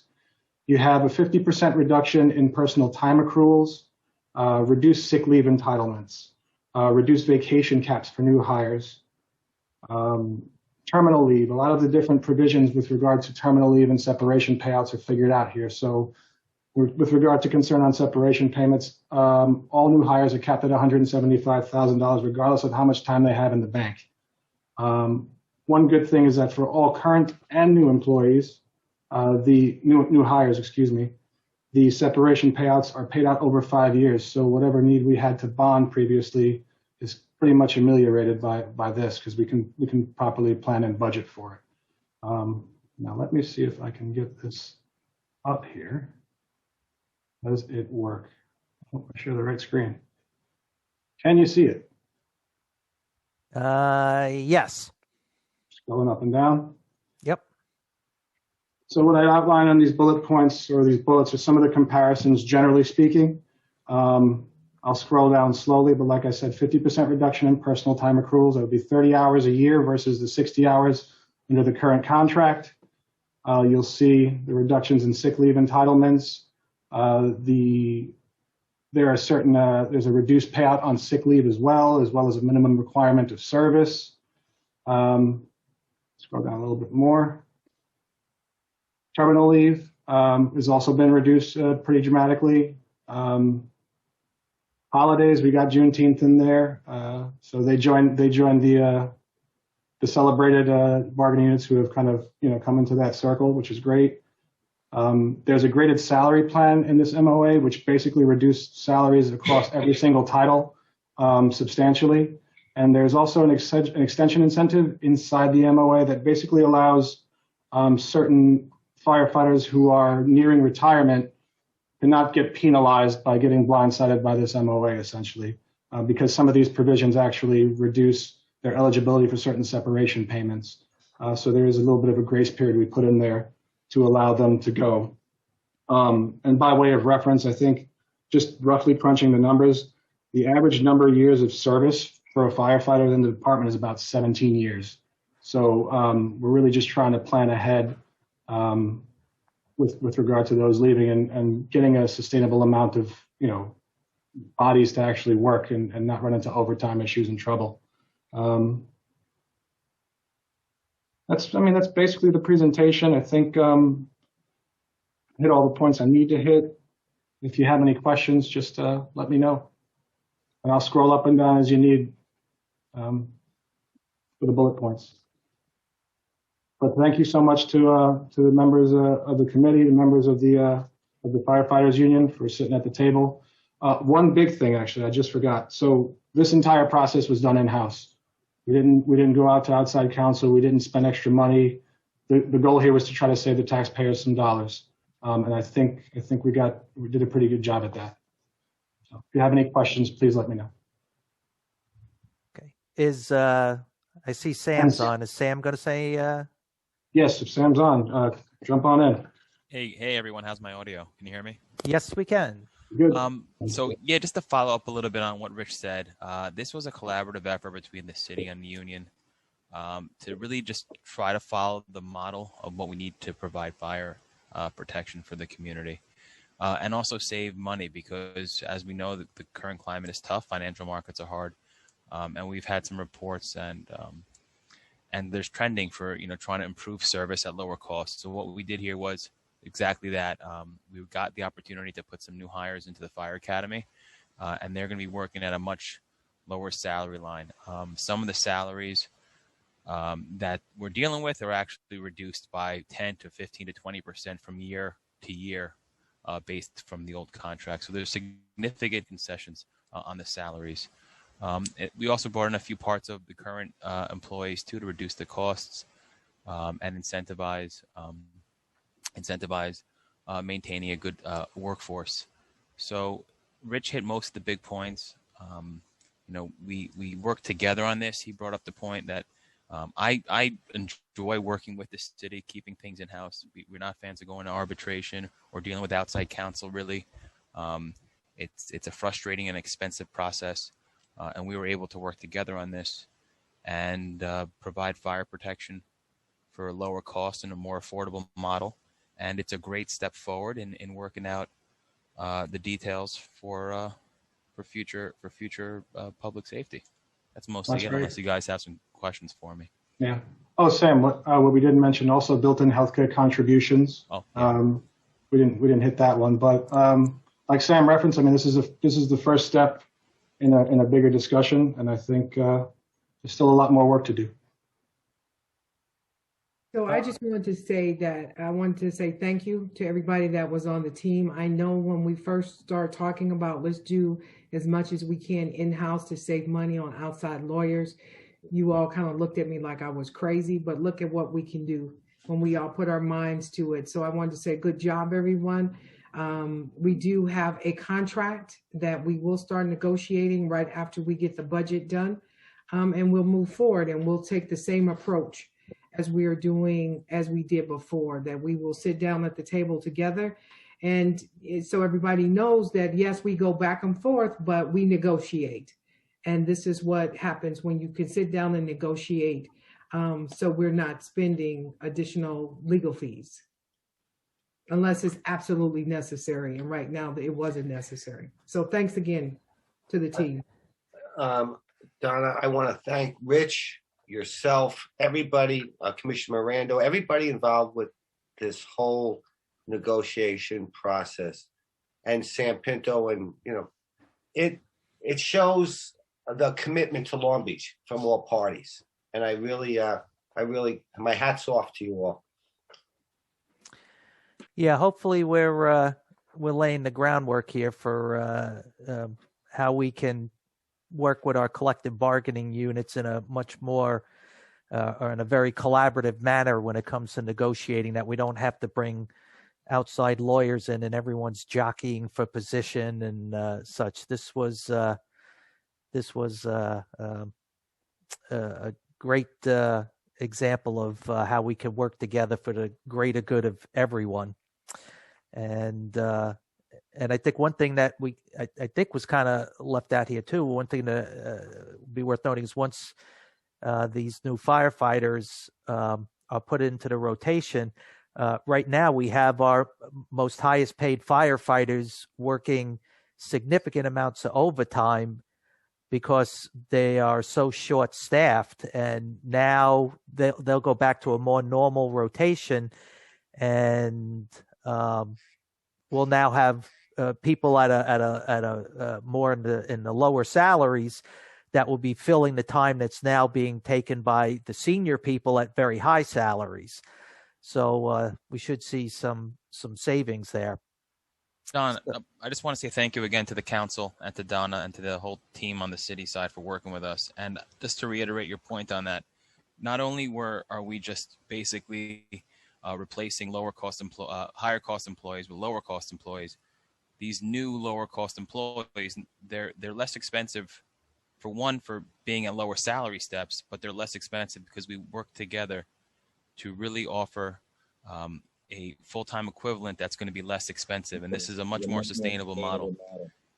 And, just to bring up the Financial Restructuring Board brought up some ideas regarding the fire department and the average salaries for everyone. And what we did here is we followed a lot of their recommendations. They said, offer a delivery model that's affordable. And this is the first step. It's a huge step for that, to really follow their advice and guidance and offset some of the costs while not compromising safety. So I thank everyone for working on it with us.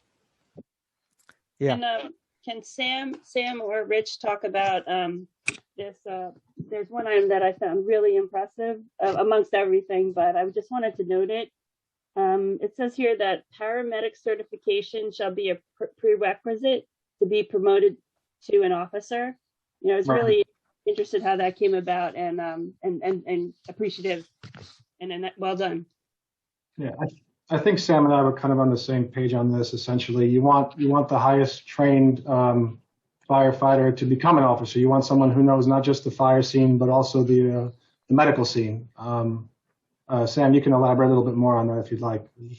Sure. So that was Karen. Thanks for recognizing that. That was one of my ideas. Well, I didn't.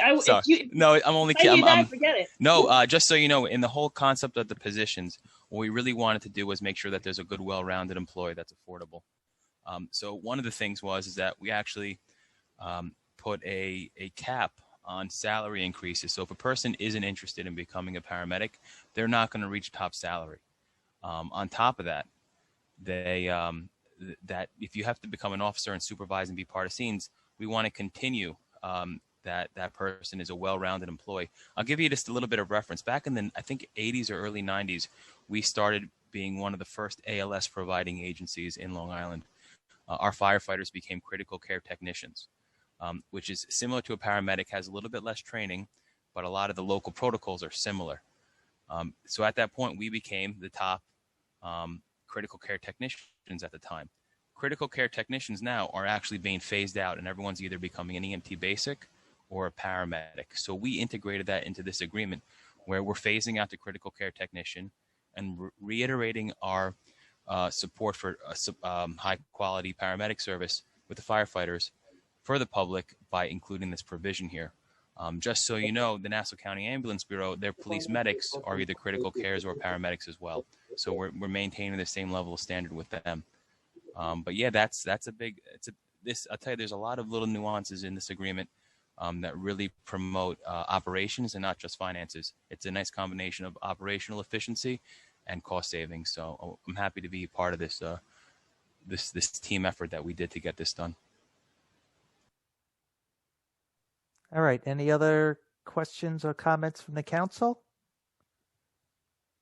All right. Seeing none. Dave, who do we got from the public? Our first speaker is Kevin Heller. All right. Hi, Kevin. Hi, thank you. I've got a few comments or areas of inquiry, so if I can get them all out at once to stay within my time limit, that would be appreciated. Sure, go ahead. My first question I had planned to ask is where can the public review this memorandum of agreement? Now, I know earlier in the meeting, Ms. Gaydon mentioned the transparency portal, so I guess instead of asking, I would comment that would have been nice to have had that prior to this discussion, and I hope going forward, we'll commit to putting up important documents on the transparency portal before they're discussed. I guess since it's being discussed here, you did outline some key terms, and I appreciate that. Thank you, Mr. Berrios. I'm just curious if the memorandum of agreement will include a no layoff clause? Will it include a minimum staffing agreement? And then just on the hires themselves, I'm curious, the last I recalled, we were in a hiring freeze. There seemed to have been through a pandemic, a substantial layoff of the workforce. I don't know if that situation has changed. And if so, how have any of the previously laid off employees been hired back? So I'm just curious about the timing and why are the hires necessary at this time in light of the financial situation. I know you just mentioned we lost 4 firefighters over the last 2 years, but then I also wonder on your economic analysis, when you take in not just the new salary schedule, but also, the benefits package, is that actually a cost savings when you compare it to, normal overtime schedule that the current, firefighters would have? And then the last area I wanted to sort of inquire about was, there's a clause in your resolution that says, and I quote, such other terms and conditions as the city manager shall deem proper.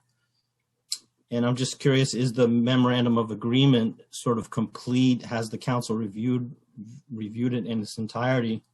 I would think that the council would want to review and approve specific items. No disrespect meant to Ms. Gaden. And I guess, again, it's a point of emphasis. Shouldn't the public have the opportunity to review and comment on the entirety of the agreement in a forum such as this? That's what I have for you. Thank you. Okay, Rich, you want to respond to why it wasn't posted, or do you want me to respond? Well, so the document's not final yet, right? And this actually ties in, Mr. Heller, to your other question about the last resolve clause. So other terms and conditions, right? This is a collective bargaining process. So essentially, it's not a final agreement until the council votes on it, and until the union, the union signs it, right? So there's a little bit of back and forth on that, and so it wasn't a final document. It wasn't ready. We did share it with the council, and that, I guess that explains that portion of it. As to the timing, you mentioned timing and why now. Well, we just came up against the fire academy over in Westchester County starting now, so this was the opportune time to kind of get people into the academy. And with regard to, I guess, the cost of it, I mean, as President Bendo mentioned, there's currently a pretty big cost to the city in overtime with the firefighters as they currently exist, right? With lower staffing, that means more overtime because less people can cover shifts. So this was kind of an effort to kind of ameliorate that and bring it back to a level that's sustainable. Back to you, Donna, if you had anything further to elaborate on. Yeah, when I first got here and COVID broke out, we did a hiring freeze that had been lifted. There were several people laid off. I think the entire rec center was laid off because we had to close the rec center except for a couple of key people. I've been working with the union, with Mr. Mooney, and we've been working with civil service. And the people that we have laid off, what I made a commitment to was that when people either terminated, left on their own, retired, the first people we would offer jobs to were people that were on the layoff list. And they came in a pecking order. And so a lot of those people that wanted to come back are back.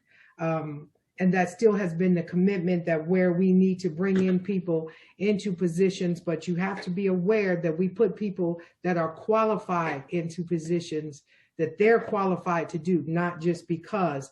And so we have been very successful, and the people that wanted to come back are coming back. And I think there are a few more people on the list. So the layoffs, the big layoff was when COVID hit. And the largest amount of people, which I want everybody to understand, came from the rec center because the rec center had to be closed down. There were other people that retired. There were layoffs in a few other departments, but we have been moving forward on that. Does that answer your question on the layoffs, Mr. Heller?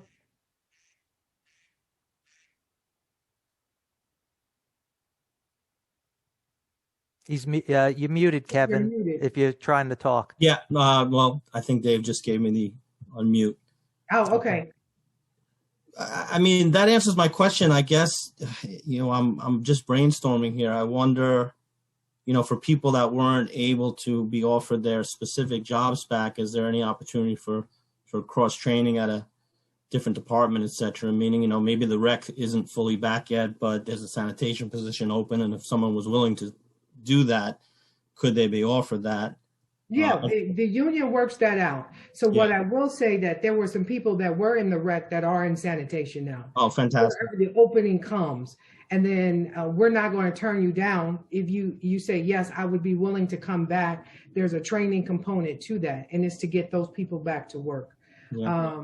I guess just the area of inquiry that is really kind of a financial concern, right? Is, Ms. Resnick earlier tonight expressed concerns about a potential revenue shortfall. And I understand you explained that if we were going to hire a few folks on the fire department, we needed to do it before there was training. But I guess the question is, in light of the financial crunch that we're in, was it you guys determined that it was completely necessary? Well, when you look at first responders and you look at their contract, what they're required, the number of people that they were required to have, and what nobody has brought to attention, we were not complying with the contract. We were already short. So that's one reason why we went ahead and hired the people. The second, because the contract called for so many and we were 3 short. Also, when you look at first responders and you look at how much overtime they put in, you can burn them out. And so we don't want people going out sick, going out for any reason because we, 1, didn't comply with the contract, 2, we burnt them out, their first responders, because more people go out, overtime goes up. So when we look at everything, and Ina does a very good job of it, I will say, being the comptroller, when we look at bringing people in, believe me, we cost everything out every which way to make sure that we are being very prudent in what we're doing and spending money. Okay. If you weren't aware that that's why I was brought here as a contract, was to look at how the city spends money and the best way to move the city forward. Everybody's not going to agree with us on what we're doing, but we are looking out for the best for the city, how to move it forward and put it in a position that it can bounce back within the next 4 to 5 years. So all that's taken into consideration, and I thank you for bringing it up. Okay, thank you for your comments. Appreciate it. Thank you for your questions. All right, have a good night. And anyone else, Dave? Yes, Roy Lester. Okay, welcome back. Hello. Donna, I have to applaud you for what you said about putting the contracts on, and I echo Kevin's concern that this was, Rich was able to prepare bullet notes, so we have something. I don't know what it is, but it's kind of tough to ask questions about something you've never seen. And you really don't know what it is until maybe a few minutes before, and then it's only bullet points about it. But what I'm not sure about, is it a final document or not? I mean, no, Rich said it's not. It's not final until the council votes on it and then it's signed. That's when it becomes final. And anything that's on the website under the transparency portal will be final documents. This is still considered a working document until it's voted on. That's why it's not out there. Rich and I did talk about whether in the future we can put out something with bullet points so people can see what the bullet points are, but we will not put out anything that's not final. So, but if you're asking us to comment, yes, if you're asking us to comment on something and we don't get to see it, how can we comment on it? Well, Roy, you'll have to comment on the bullet points. We cannot put out something that is not final, that is a contract that the council has not voted on. And to Mr. Lester, to Donna's point, what we're trying to do now, at least on my end, when I have presentations like this, I plan on at least preparing bullet points in advance and perhaps circulating it beforehand, or at the very least sharing it during the presentation, so that way you can, you have some information to ask questions, right? That's the goal. That's the goal, but from somebody in my position, I'm trying to understand this beforehand, and it's really tough without anything. I mean, you did have some bullet points that were flashed across the screen, but whatever. The question is, we're trying to do better. And I know you are. You're doing a great job that way. You know, the whole portal thing is going to be great. I still have to comply with the, so, but thank you. Does that mean last year we had, we budgeted $550,000, 550,000, for overtime. Is that going to disappear in this year's budget? Overtime never disappears in budgets when it comes to first responders. We can be more realistic about our overtime, and it might reduce. It should reduce because we have more bodies. But overtime never is reduced to zero in any first responders budget. Yeah, I can understand that, but 550. It was reduced because we have bodies. When it was done when it was done this year, we didn't have the bodies. Mm-hmm. Okay. All right. Thank you. You're welcome. Thank you, Roy. You're welcome. Okay. Anyone else, Dave? That was all. All right. Let's move on to item 10. Item 10 is a resolution designating a city council member to serve on the Board of Fire Commissioners. Oh, I thought you were going to I'll take it if you want. So on the, we've been filling the boards and boards of fire, boards and commissions, and Councilmember Delory has been asked and has said so gracefully that he would serve on the Fire Commission's board. And so this is just a resolution appointing him from the council to serve on the board. He's been practicing with his Hess trucks. I've been practicing, I've been meeting, and I thank all the members of the council, Donna, for giving me the opportunity as well. And to report back to my fellow council members on items that may be a concern. Okay. Any questions on this from the council? All right. Dave, any from the public? Yes, Kevin Heller. Okay. Go ahead, Mr. Heller. Oh yeah, just really curious if this is filling a position that was vacant. It's filling the council's position that was vacant. It's been vacant. Okay, thank you. It's just for the council member.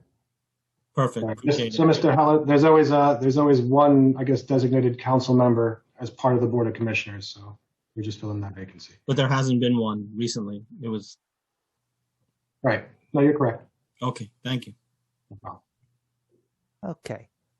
Mr. Heller, if you've noticed, there hasn't been any boards and commissions, and now they're all being completed. We're working on them we have a couple of more to go, but we're getting back to business. Yeah, I recognize it. It's not always easy to get people to volunteer for commissions, so yes.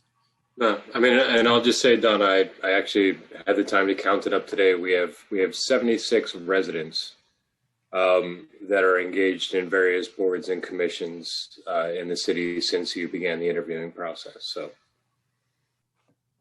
I was just hoping we could during a working session soon could just hear even 5 minutes from some of those boards and commissions. Just say, hey, we've met twice.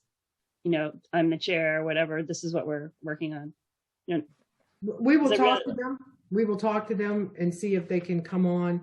And I would say probably May or June after we do our budget season, so they can say what they've been working on. That would be great. It's a good idea, Karen. Thank you. That's good. Yeah. Okay. Anyone else, Dave? Oh, that was all. All right. Let's move on to item 11. Item 11 is a resolution authorizing transfer of funds for the 2020-2021 fiscal year. That would be Ina. The next 11 and 12 are both Ina. If you want, I could take this one, if you don't mind. That will help if I'll unmute myself. So this is Ina, and I'm not sure if Joe is still on. Yeah, but Joe's on. Okay. So basically, Joe needed money in water purification contracted services and also water purification chemicals. We've budgeted about $39,000 as a contingency. in a water fund, and we're transferring this money now to, or asking the council to approve this transfer now, so Joe can go ahead and do whatever he needs to do with it, and he's going to tell you what he needs to do with it in a minute. Yes. Yes, the $10,000 transfer from the contingency fund to the contracted services line is for two things. One is for TV inspection of well number 11 by AC Schultes. We received 2 quotes, and that was the lowest quote. The price is $5,180. I mentioned previously during our presentation that well number 11 is currently experiencing problems, and we do not know what the problem is. You know, when you turn on the pump, it begins pumping for up to 800 gallons per minute, and then it just goes down to 0. So we're going to do a TV inspection of that well with this money. And the other thing that we needed the money funding for, that we are transferring, is the annual water quality report that we mentioned earlier. H2M is going to be preparing the report on behalf of the city for a price of $5,750. They will be preparing the annual water supply report and also doing the virtual forum probably later in June or early July that I discussed earlier. As far as the other $10,000 that we're transferring to the chemicals line of the water treatment plant, it's basically for a projected shortfall in the chemical called alum. Last year, apparently, they were budgeted $105,000, and this year they were budgeted $95,000. So that $10,000 shortfall is coming to fruition, and that's what the money is needed for. All right. Any questions from the council members? Yeah, actually, I have one. So at the last meeting, the March 2nd meeting, we approved money for water purification chemicals. So this $10,000, this is on top of what we authorized last week, or this is different, or? This is a projected shortfall that they apparently need for their alum. Okay. That's what coagulates the iron, right? Correct. Yeah. Okay. Yeah. Well, we need to do that. Okay. Any other comments or questions from the council? All right. Any from the public, Dave? Nope, none at this time. All right. Then let's move on to item 12. Item 12 is also a resolution authorizing transfer of funds for the 2020-2021 fiscal year. Okay, so this is actually multi-line transfer resolution. It's for the general fund, and it encompasses a lot of different needs in different areas. I will talk about the ones that I'm aware of, and I can reasonably well explain. As far as the corporate counsel consultants and the snow removal over time, maybe we'll defer to the experts in these areas. So we need more money in the fiscal agent fees, bond notes issue. It really had, there are 2 reasons that we need more money than was budgeted. One of that has to do with the fact that we didn't do as much financing in fiscal 2020. So a lot of it was pushed towards 2021. As a matter of fact, in 2020, expense in this line came up about $30,000 less than budgeted. Another reason would be the fact that Haberman case really had put a spin on the borrowing. We just borrowed in February, sold about over $18 million worth of notes.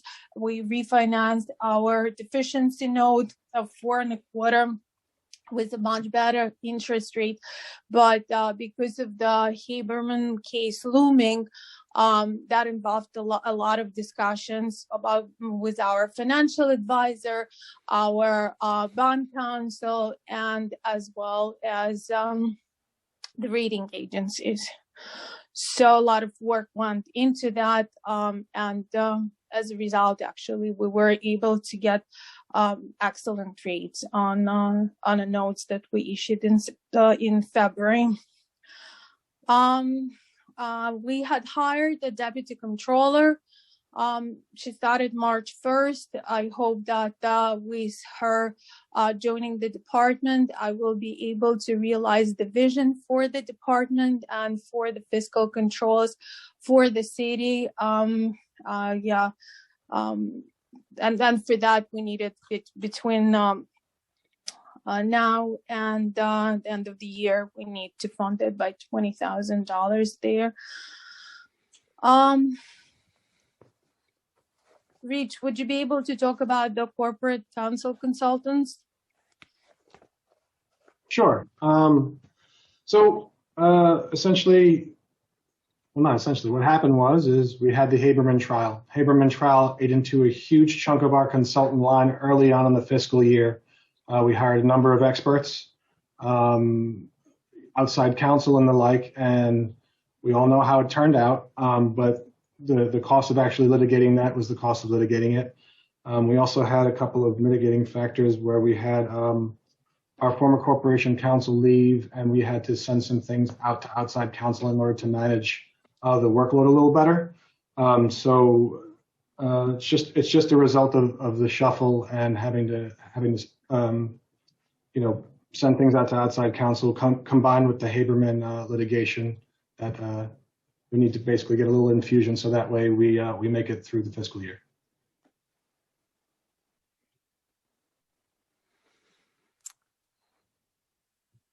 That's all I got. Okay, that's all I was going to say. Anything else? Just need the money.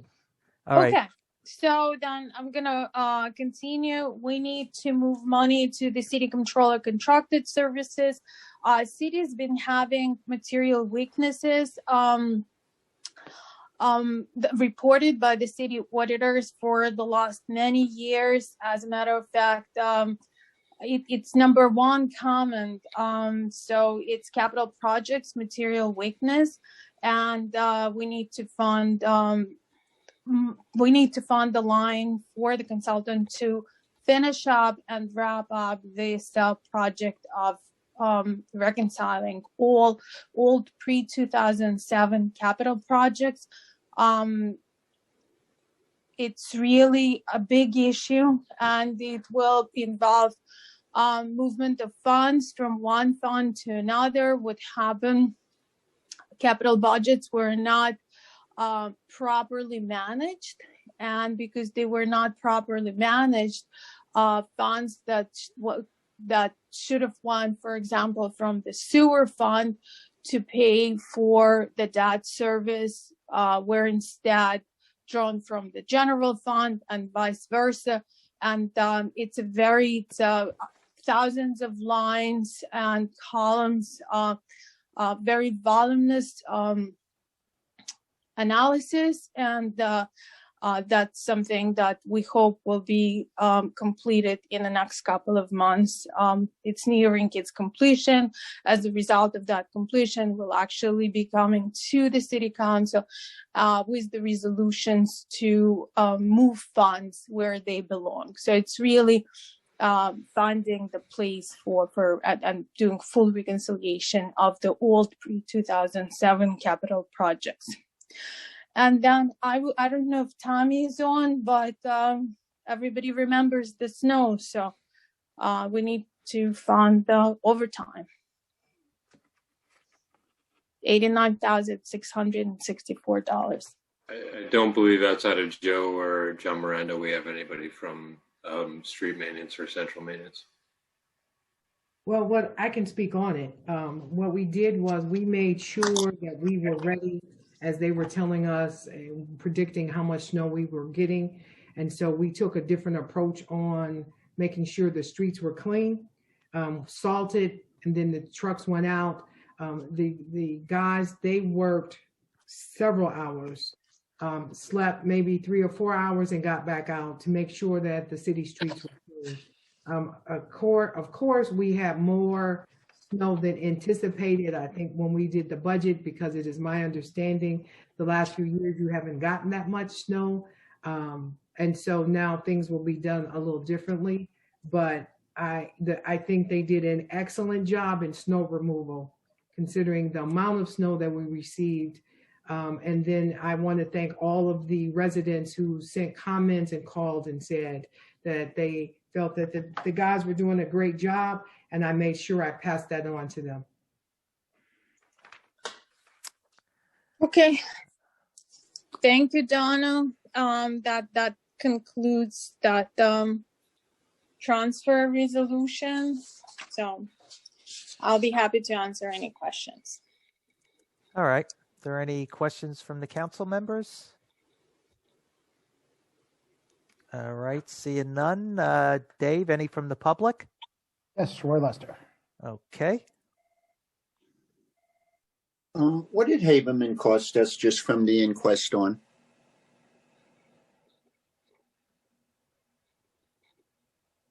Reach.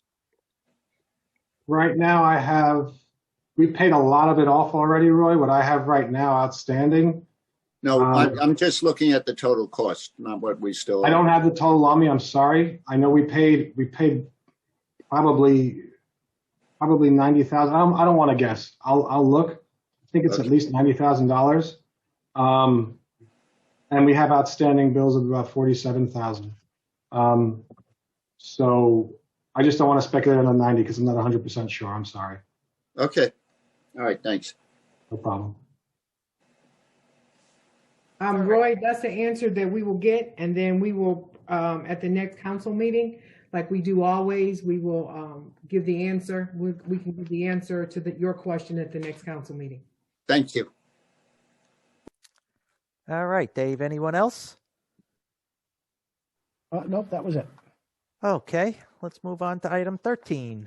Okay, item 13 is a resolution authorizing publication for hearing of a local law amending the charter of the city of Long Beach regarding city physician and health officer. This item is for publication only. A hearing will be held April 6th at 7 p.m.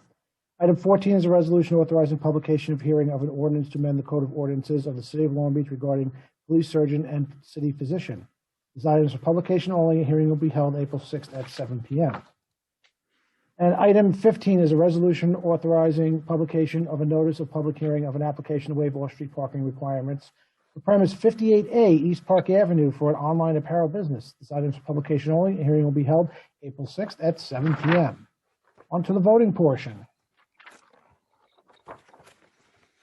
Going back to item 2 is a resolution authorizing the city manager to execute a modification agreement for the flood protection for major critical infrastructure project for the city of Long Beach. Would you just move the adoption of this item? I will. Second. I will. Voting, Councilmember Delury. Yes. Councilmember Mandel. Yes. Councilmember Treston. Vice President McGinnis. Yes. President Bendo.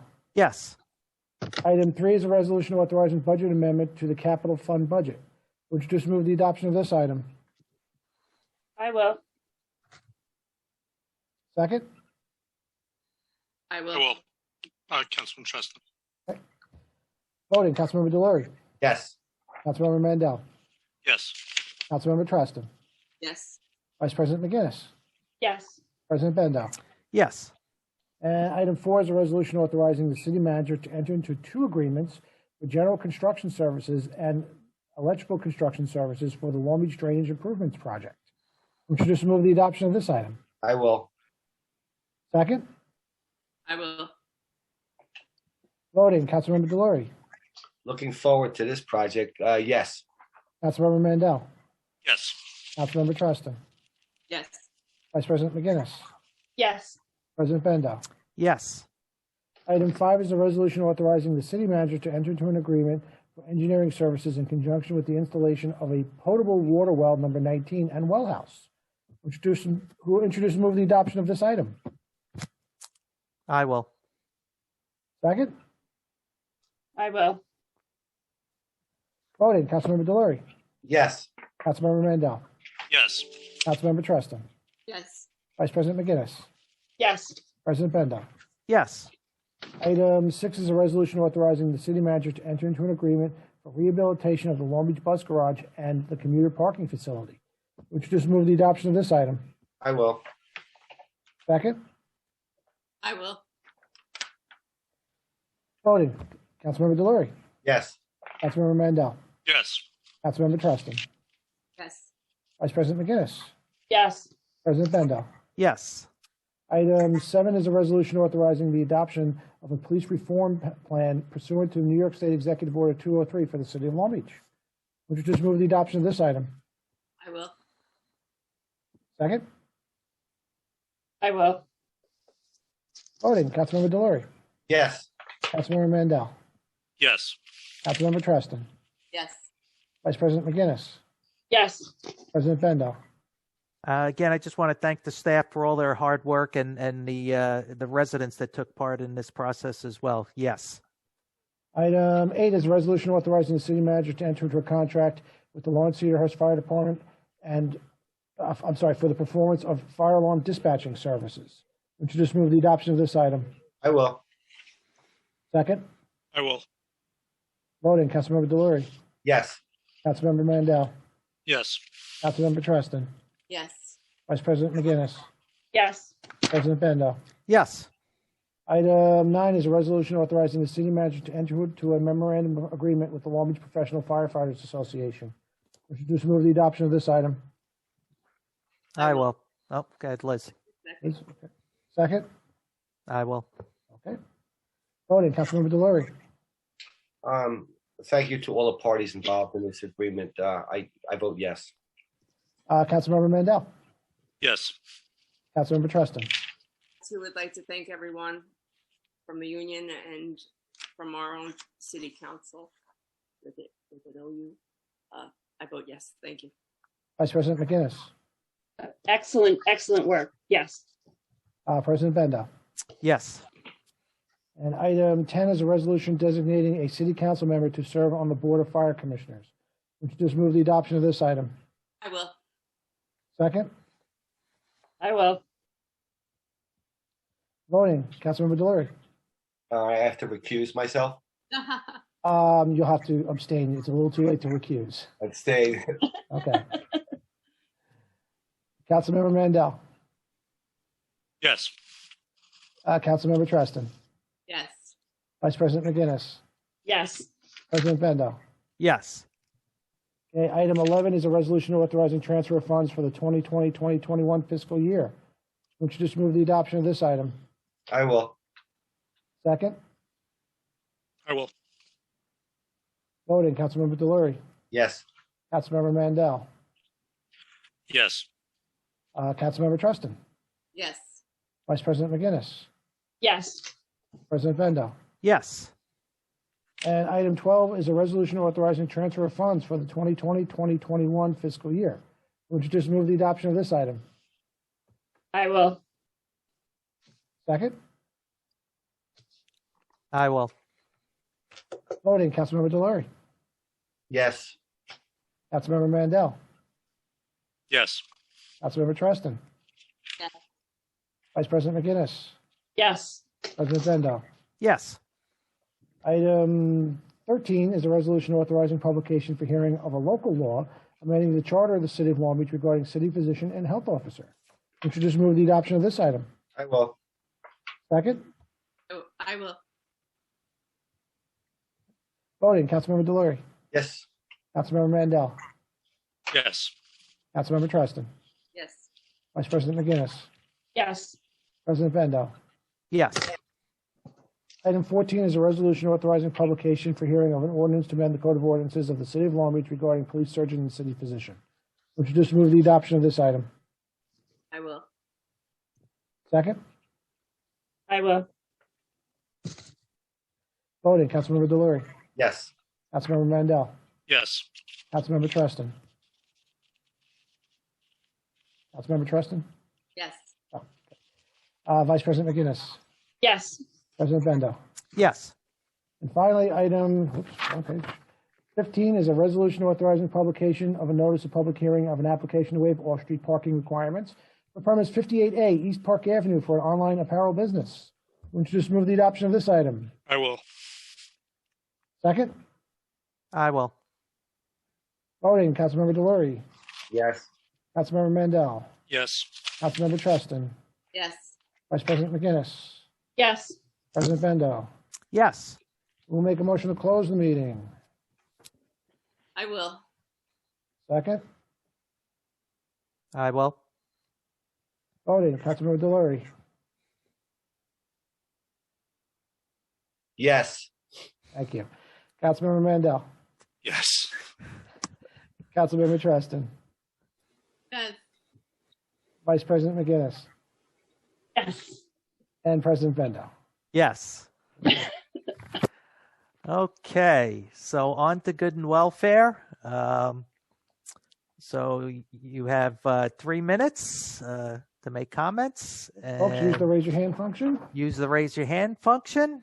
And who do we have Folks, first? when you hear the, when you get to your 3 minutes, you'll hear me playing the alarm in the background. So if you hear that beep, beep, beep in the background, that means your 3 minutes is up. Okay. So first up, we have Kevin Heller. Okay. First, I apologize. I threw a lot of questions at you on resolution number 9, and my mistake for not circling back, because I think you didn't answer a couple of my questions, and I'm hoping you can now. The question that I asked was about some of the key terms, if they include a no layoff clause and a minimum staffing requirement. You want to address that, Rich? Sure. So there is no layoff clause in this MOA. There's currently a minimum staffing agreement already in place that previously existed. So we're essentially just continuing the status quo until we are allowed to, address that in negotiations. Okay, thank you. No problem. Okay. Anything else, Kevin, or was that it? That's it. Thank you. Okay. Have a good night. Who's next, Dave? Next will be Roy Lester. Okay. You had a work session on the beach passes the other night. Can we do that publicly? What do you mean do that publicly? In other words, there are questions that people have on the beach passes. And because it's work session, people couldn't ask about them. That's what I'm into. There will be another work session on Thursday that for a couple more presentations. But you can either email us the questions or ask them at the next council meeting. All right, so I should wait until my questions until the next presentation, correct? Yes. And Okay. you won't be able to answer them on this next presentation, but you will be able to get them at the council meeting. Okay. Yeah. And that is one of the things I would like to see change in the work session, allowing people to ask questions about the topic at the work session. But, I've suggested that before, and maybe it'll happen. The other thing is, we were talking about the recreation people and, because there wasn't much recreation during COVID, but now things are opening up. Can we get the rec open on Sunday again? I'll see what I can do. Okay, I'll because talk to the recreation that's when, staff. that's when people are off and they could really use it, and not having it open is kind of tough on people. All Okay. right, thank you. Thanks, Roy. Okay. Who's next, Dave? Next is William. Hold on. Who? Hang on 1 second. Oh, My mouse just covered over. I heard William, and that was it. Yes. William, I'm Yeah, sorry. it's Depper. Depper. The O is silent. Okay. Okay. Go ahead, Okay. I just want to say I'm on like 8 committees with the United Way of Long Island, and the way we hold meetings and everything. I mean, I want to thank all of you so much because I'm learning so much about Long Beach. And like Miss Gayden, you bringing on different departments to explain everything. I mean, I really only started getting involved and like listening at the pandemic. Can you hear me? There's just a little feedback, Mr. Dipper. Go ahead. Oh, okay, but I mean, I think it's great that you let the community give their input, listen to the meetings and everything like that. Ours, we have invited guests, but it's mostly people who are like in like Ryan White Part A funding and stuff for like people with HIV and AIDS. But I mean, I really want to learn about my community. I want to stay in Long Beach as long as I can. And I mean, you're a great community. I lost everything in Sandy and Island Park. I came to the assisted living here. You know, I had a lot of disparities, but like the Long Beach Police Department, they were there constantly. They even, I commend them because they even bring people that get lost from there who just come into the community and they're driving them back to the assisted living, which is across the street from me, also known as the Old Hoffman Manor. And the fire department too, they're there constantly. I was always treated with respect, kindness. They'd rush me if I had to go to the hospital, whatever. I mean, just awesome the way Long Beach came and helped me when I needed an apartment, and I fought and got myself back healthy. And you know, I went through a lot in this 38 years. I may not have the college experience, but I have the lived experience, and that means a lot. A lot of you know I volunteer at the MLK. I want to go back to that. As Ms. Gaydon knows, I did get my COVID vaccine shot. I seen her at Mount Sinai the other day, South Nassau site. So that's really all I have to say is I really commend all of you because you're really working hard to make Long Beach an even better city. Thank you. Well, thank you very much for the feedback, the positive feedback, and we're glad we're helping you learn more about Long Beach. And it looks like Mr. McNally wants to say something.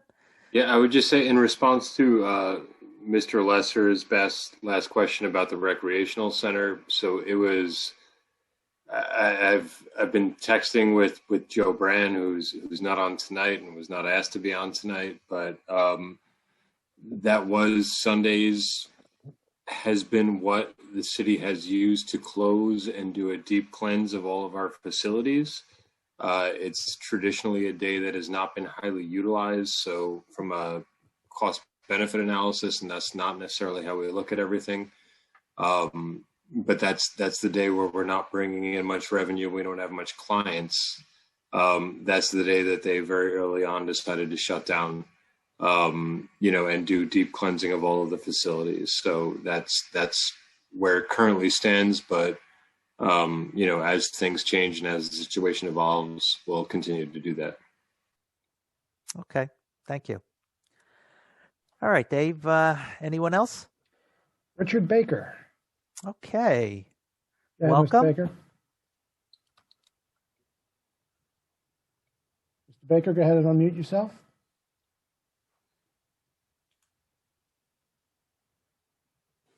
Sorry about that. Yes, I had a quick question. I'd like to know what the status of the ice arena, the RFP, is right now. Okay. The RFP is being reworked. So it's going to move forward. Right now, we're looking at what the city has gotten grants to do in the ice arena. And so that is reflected in the RFP. I'm not quite sure if the RFP, the way it was written, we didn't get the response that we were looking for, or we just have to regroup and come back. But we do know that we have a big FEMA project that's going on there. And so I really want to identify all of the work that the city can do, and so that it is clear when we put the RFP back out what we actually are expecting. So in other words, it will be opened up again for consideration. Yes. I can't tell you when, but yes, it Okay. will. So, okay. So I would just want to be clear that the old RFP is kind of null and void at this point, and it's going to Yes, you should be have received a letter, and I will okay. check. You should have received a letter stating that it was going to be null and void. One, because of our FEMA project coming up, and two, we needed to make sure that all of the clarifications that we were actually looking for, everybody understands, and that was based on some of the responses. But So you weren't happy with the responses? Is that pretty much yeah, what well, happened? what we're trying to do is we're trying to lease the ice Right. arena to someone, and I think in the proposals, and don't quote me on it, but I know in the proposals we received, there were management fees that they wanted the city to pay. That is not the intent of the city. Any management fees. So we got to make sure that language is clear. And there were numerous bidders on that, and we won't know who those people are, I guess, because yeah, there were a few, I think 3 or 4 bidders on it. Over the last couple of ones that have gone out, it was 3 or 4 bidders. But we will open it up and we'll advertise it more. Okay. Okay. I think I'm pretty clear on where we are. Basically, kind of back to square one, I guess. Yes, we are, but we're still moving ahead. We're just right. trying to make sure we got a good RFP, and everyone that bidded on it in the past will be notified when the new bid is up. Okay, so it's a open field for everybody once again. Yes. Right, and you're not going to make public whoever proposed bids last time. Is that I'm not sure where the bids open up on YouTube. We changed the policy that all RFPs have to be opened up. They have to be taped, and then they're on YouTube so everyone can see who bid it on that project. So I should be able to see that. Yes, and if you can't, just give me a call. Okay. Okay. Okay. So thank you very much. Okay, thank you, Mr. Baker. All right, have a good night. All right, Dave. Anyone else? Yep, Dan Creighton. Okay. Dan, Hi, go ahead Dan. and unmute. Hi, everybody. How you doing tonight? All right. I just have a quick question. As everybody knows, the American Rescue Plan Act of 2021 was recently passed by Congress. And I know that in that bill, it provided, in that $1.9 billion bill, trillion dollar bill, it provided $350 billion to help like states, counties, local governments. I just wanted to get an idea of, I believe it's all formulary, but do we know what we're expecting to get as a city from lost revenues due to, revenues in 2020 not being received on the boardwalks and from our local businesses? Do we have an idea of what we're going to be getting, and who are we working with our federal and state partners to make sure that we're getting our fair share of this money? Donna, you've been working on that, so you want to address that one? Well, we've been notified that we are getting around $3.6 million. And when we spoke about when we would get the money, they said relatively soon. So since the bill has passed, we do know that individuals are now getting stimulus monies in their accounts. So we're anticipating that we will receive the money in April sometime. And it's about 3.6 million. And what we talked about is that we're looking at any of our debt. We had to borrow money last year for a gap. And we're looking at, can we use some of that money to pay that outstanding debt back so we don't have to budget for it. And is it strictly formulary, or is there a way to dispute the 3.6? Because it sounds awfully low for revenue that would have been lost by Long Beach in the last fiscal year. Right now, what we understand is it is by formula, but we are making calls to see if we can get any additional money. Yeah, it is. I've inquired about that, city manager, and it's formulary. Okay, great. Thank you. All right. Thanks, Dan. All right, Dave, who's next? That's it. Oh, that was it. Okay.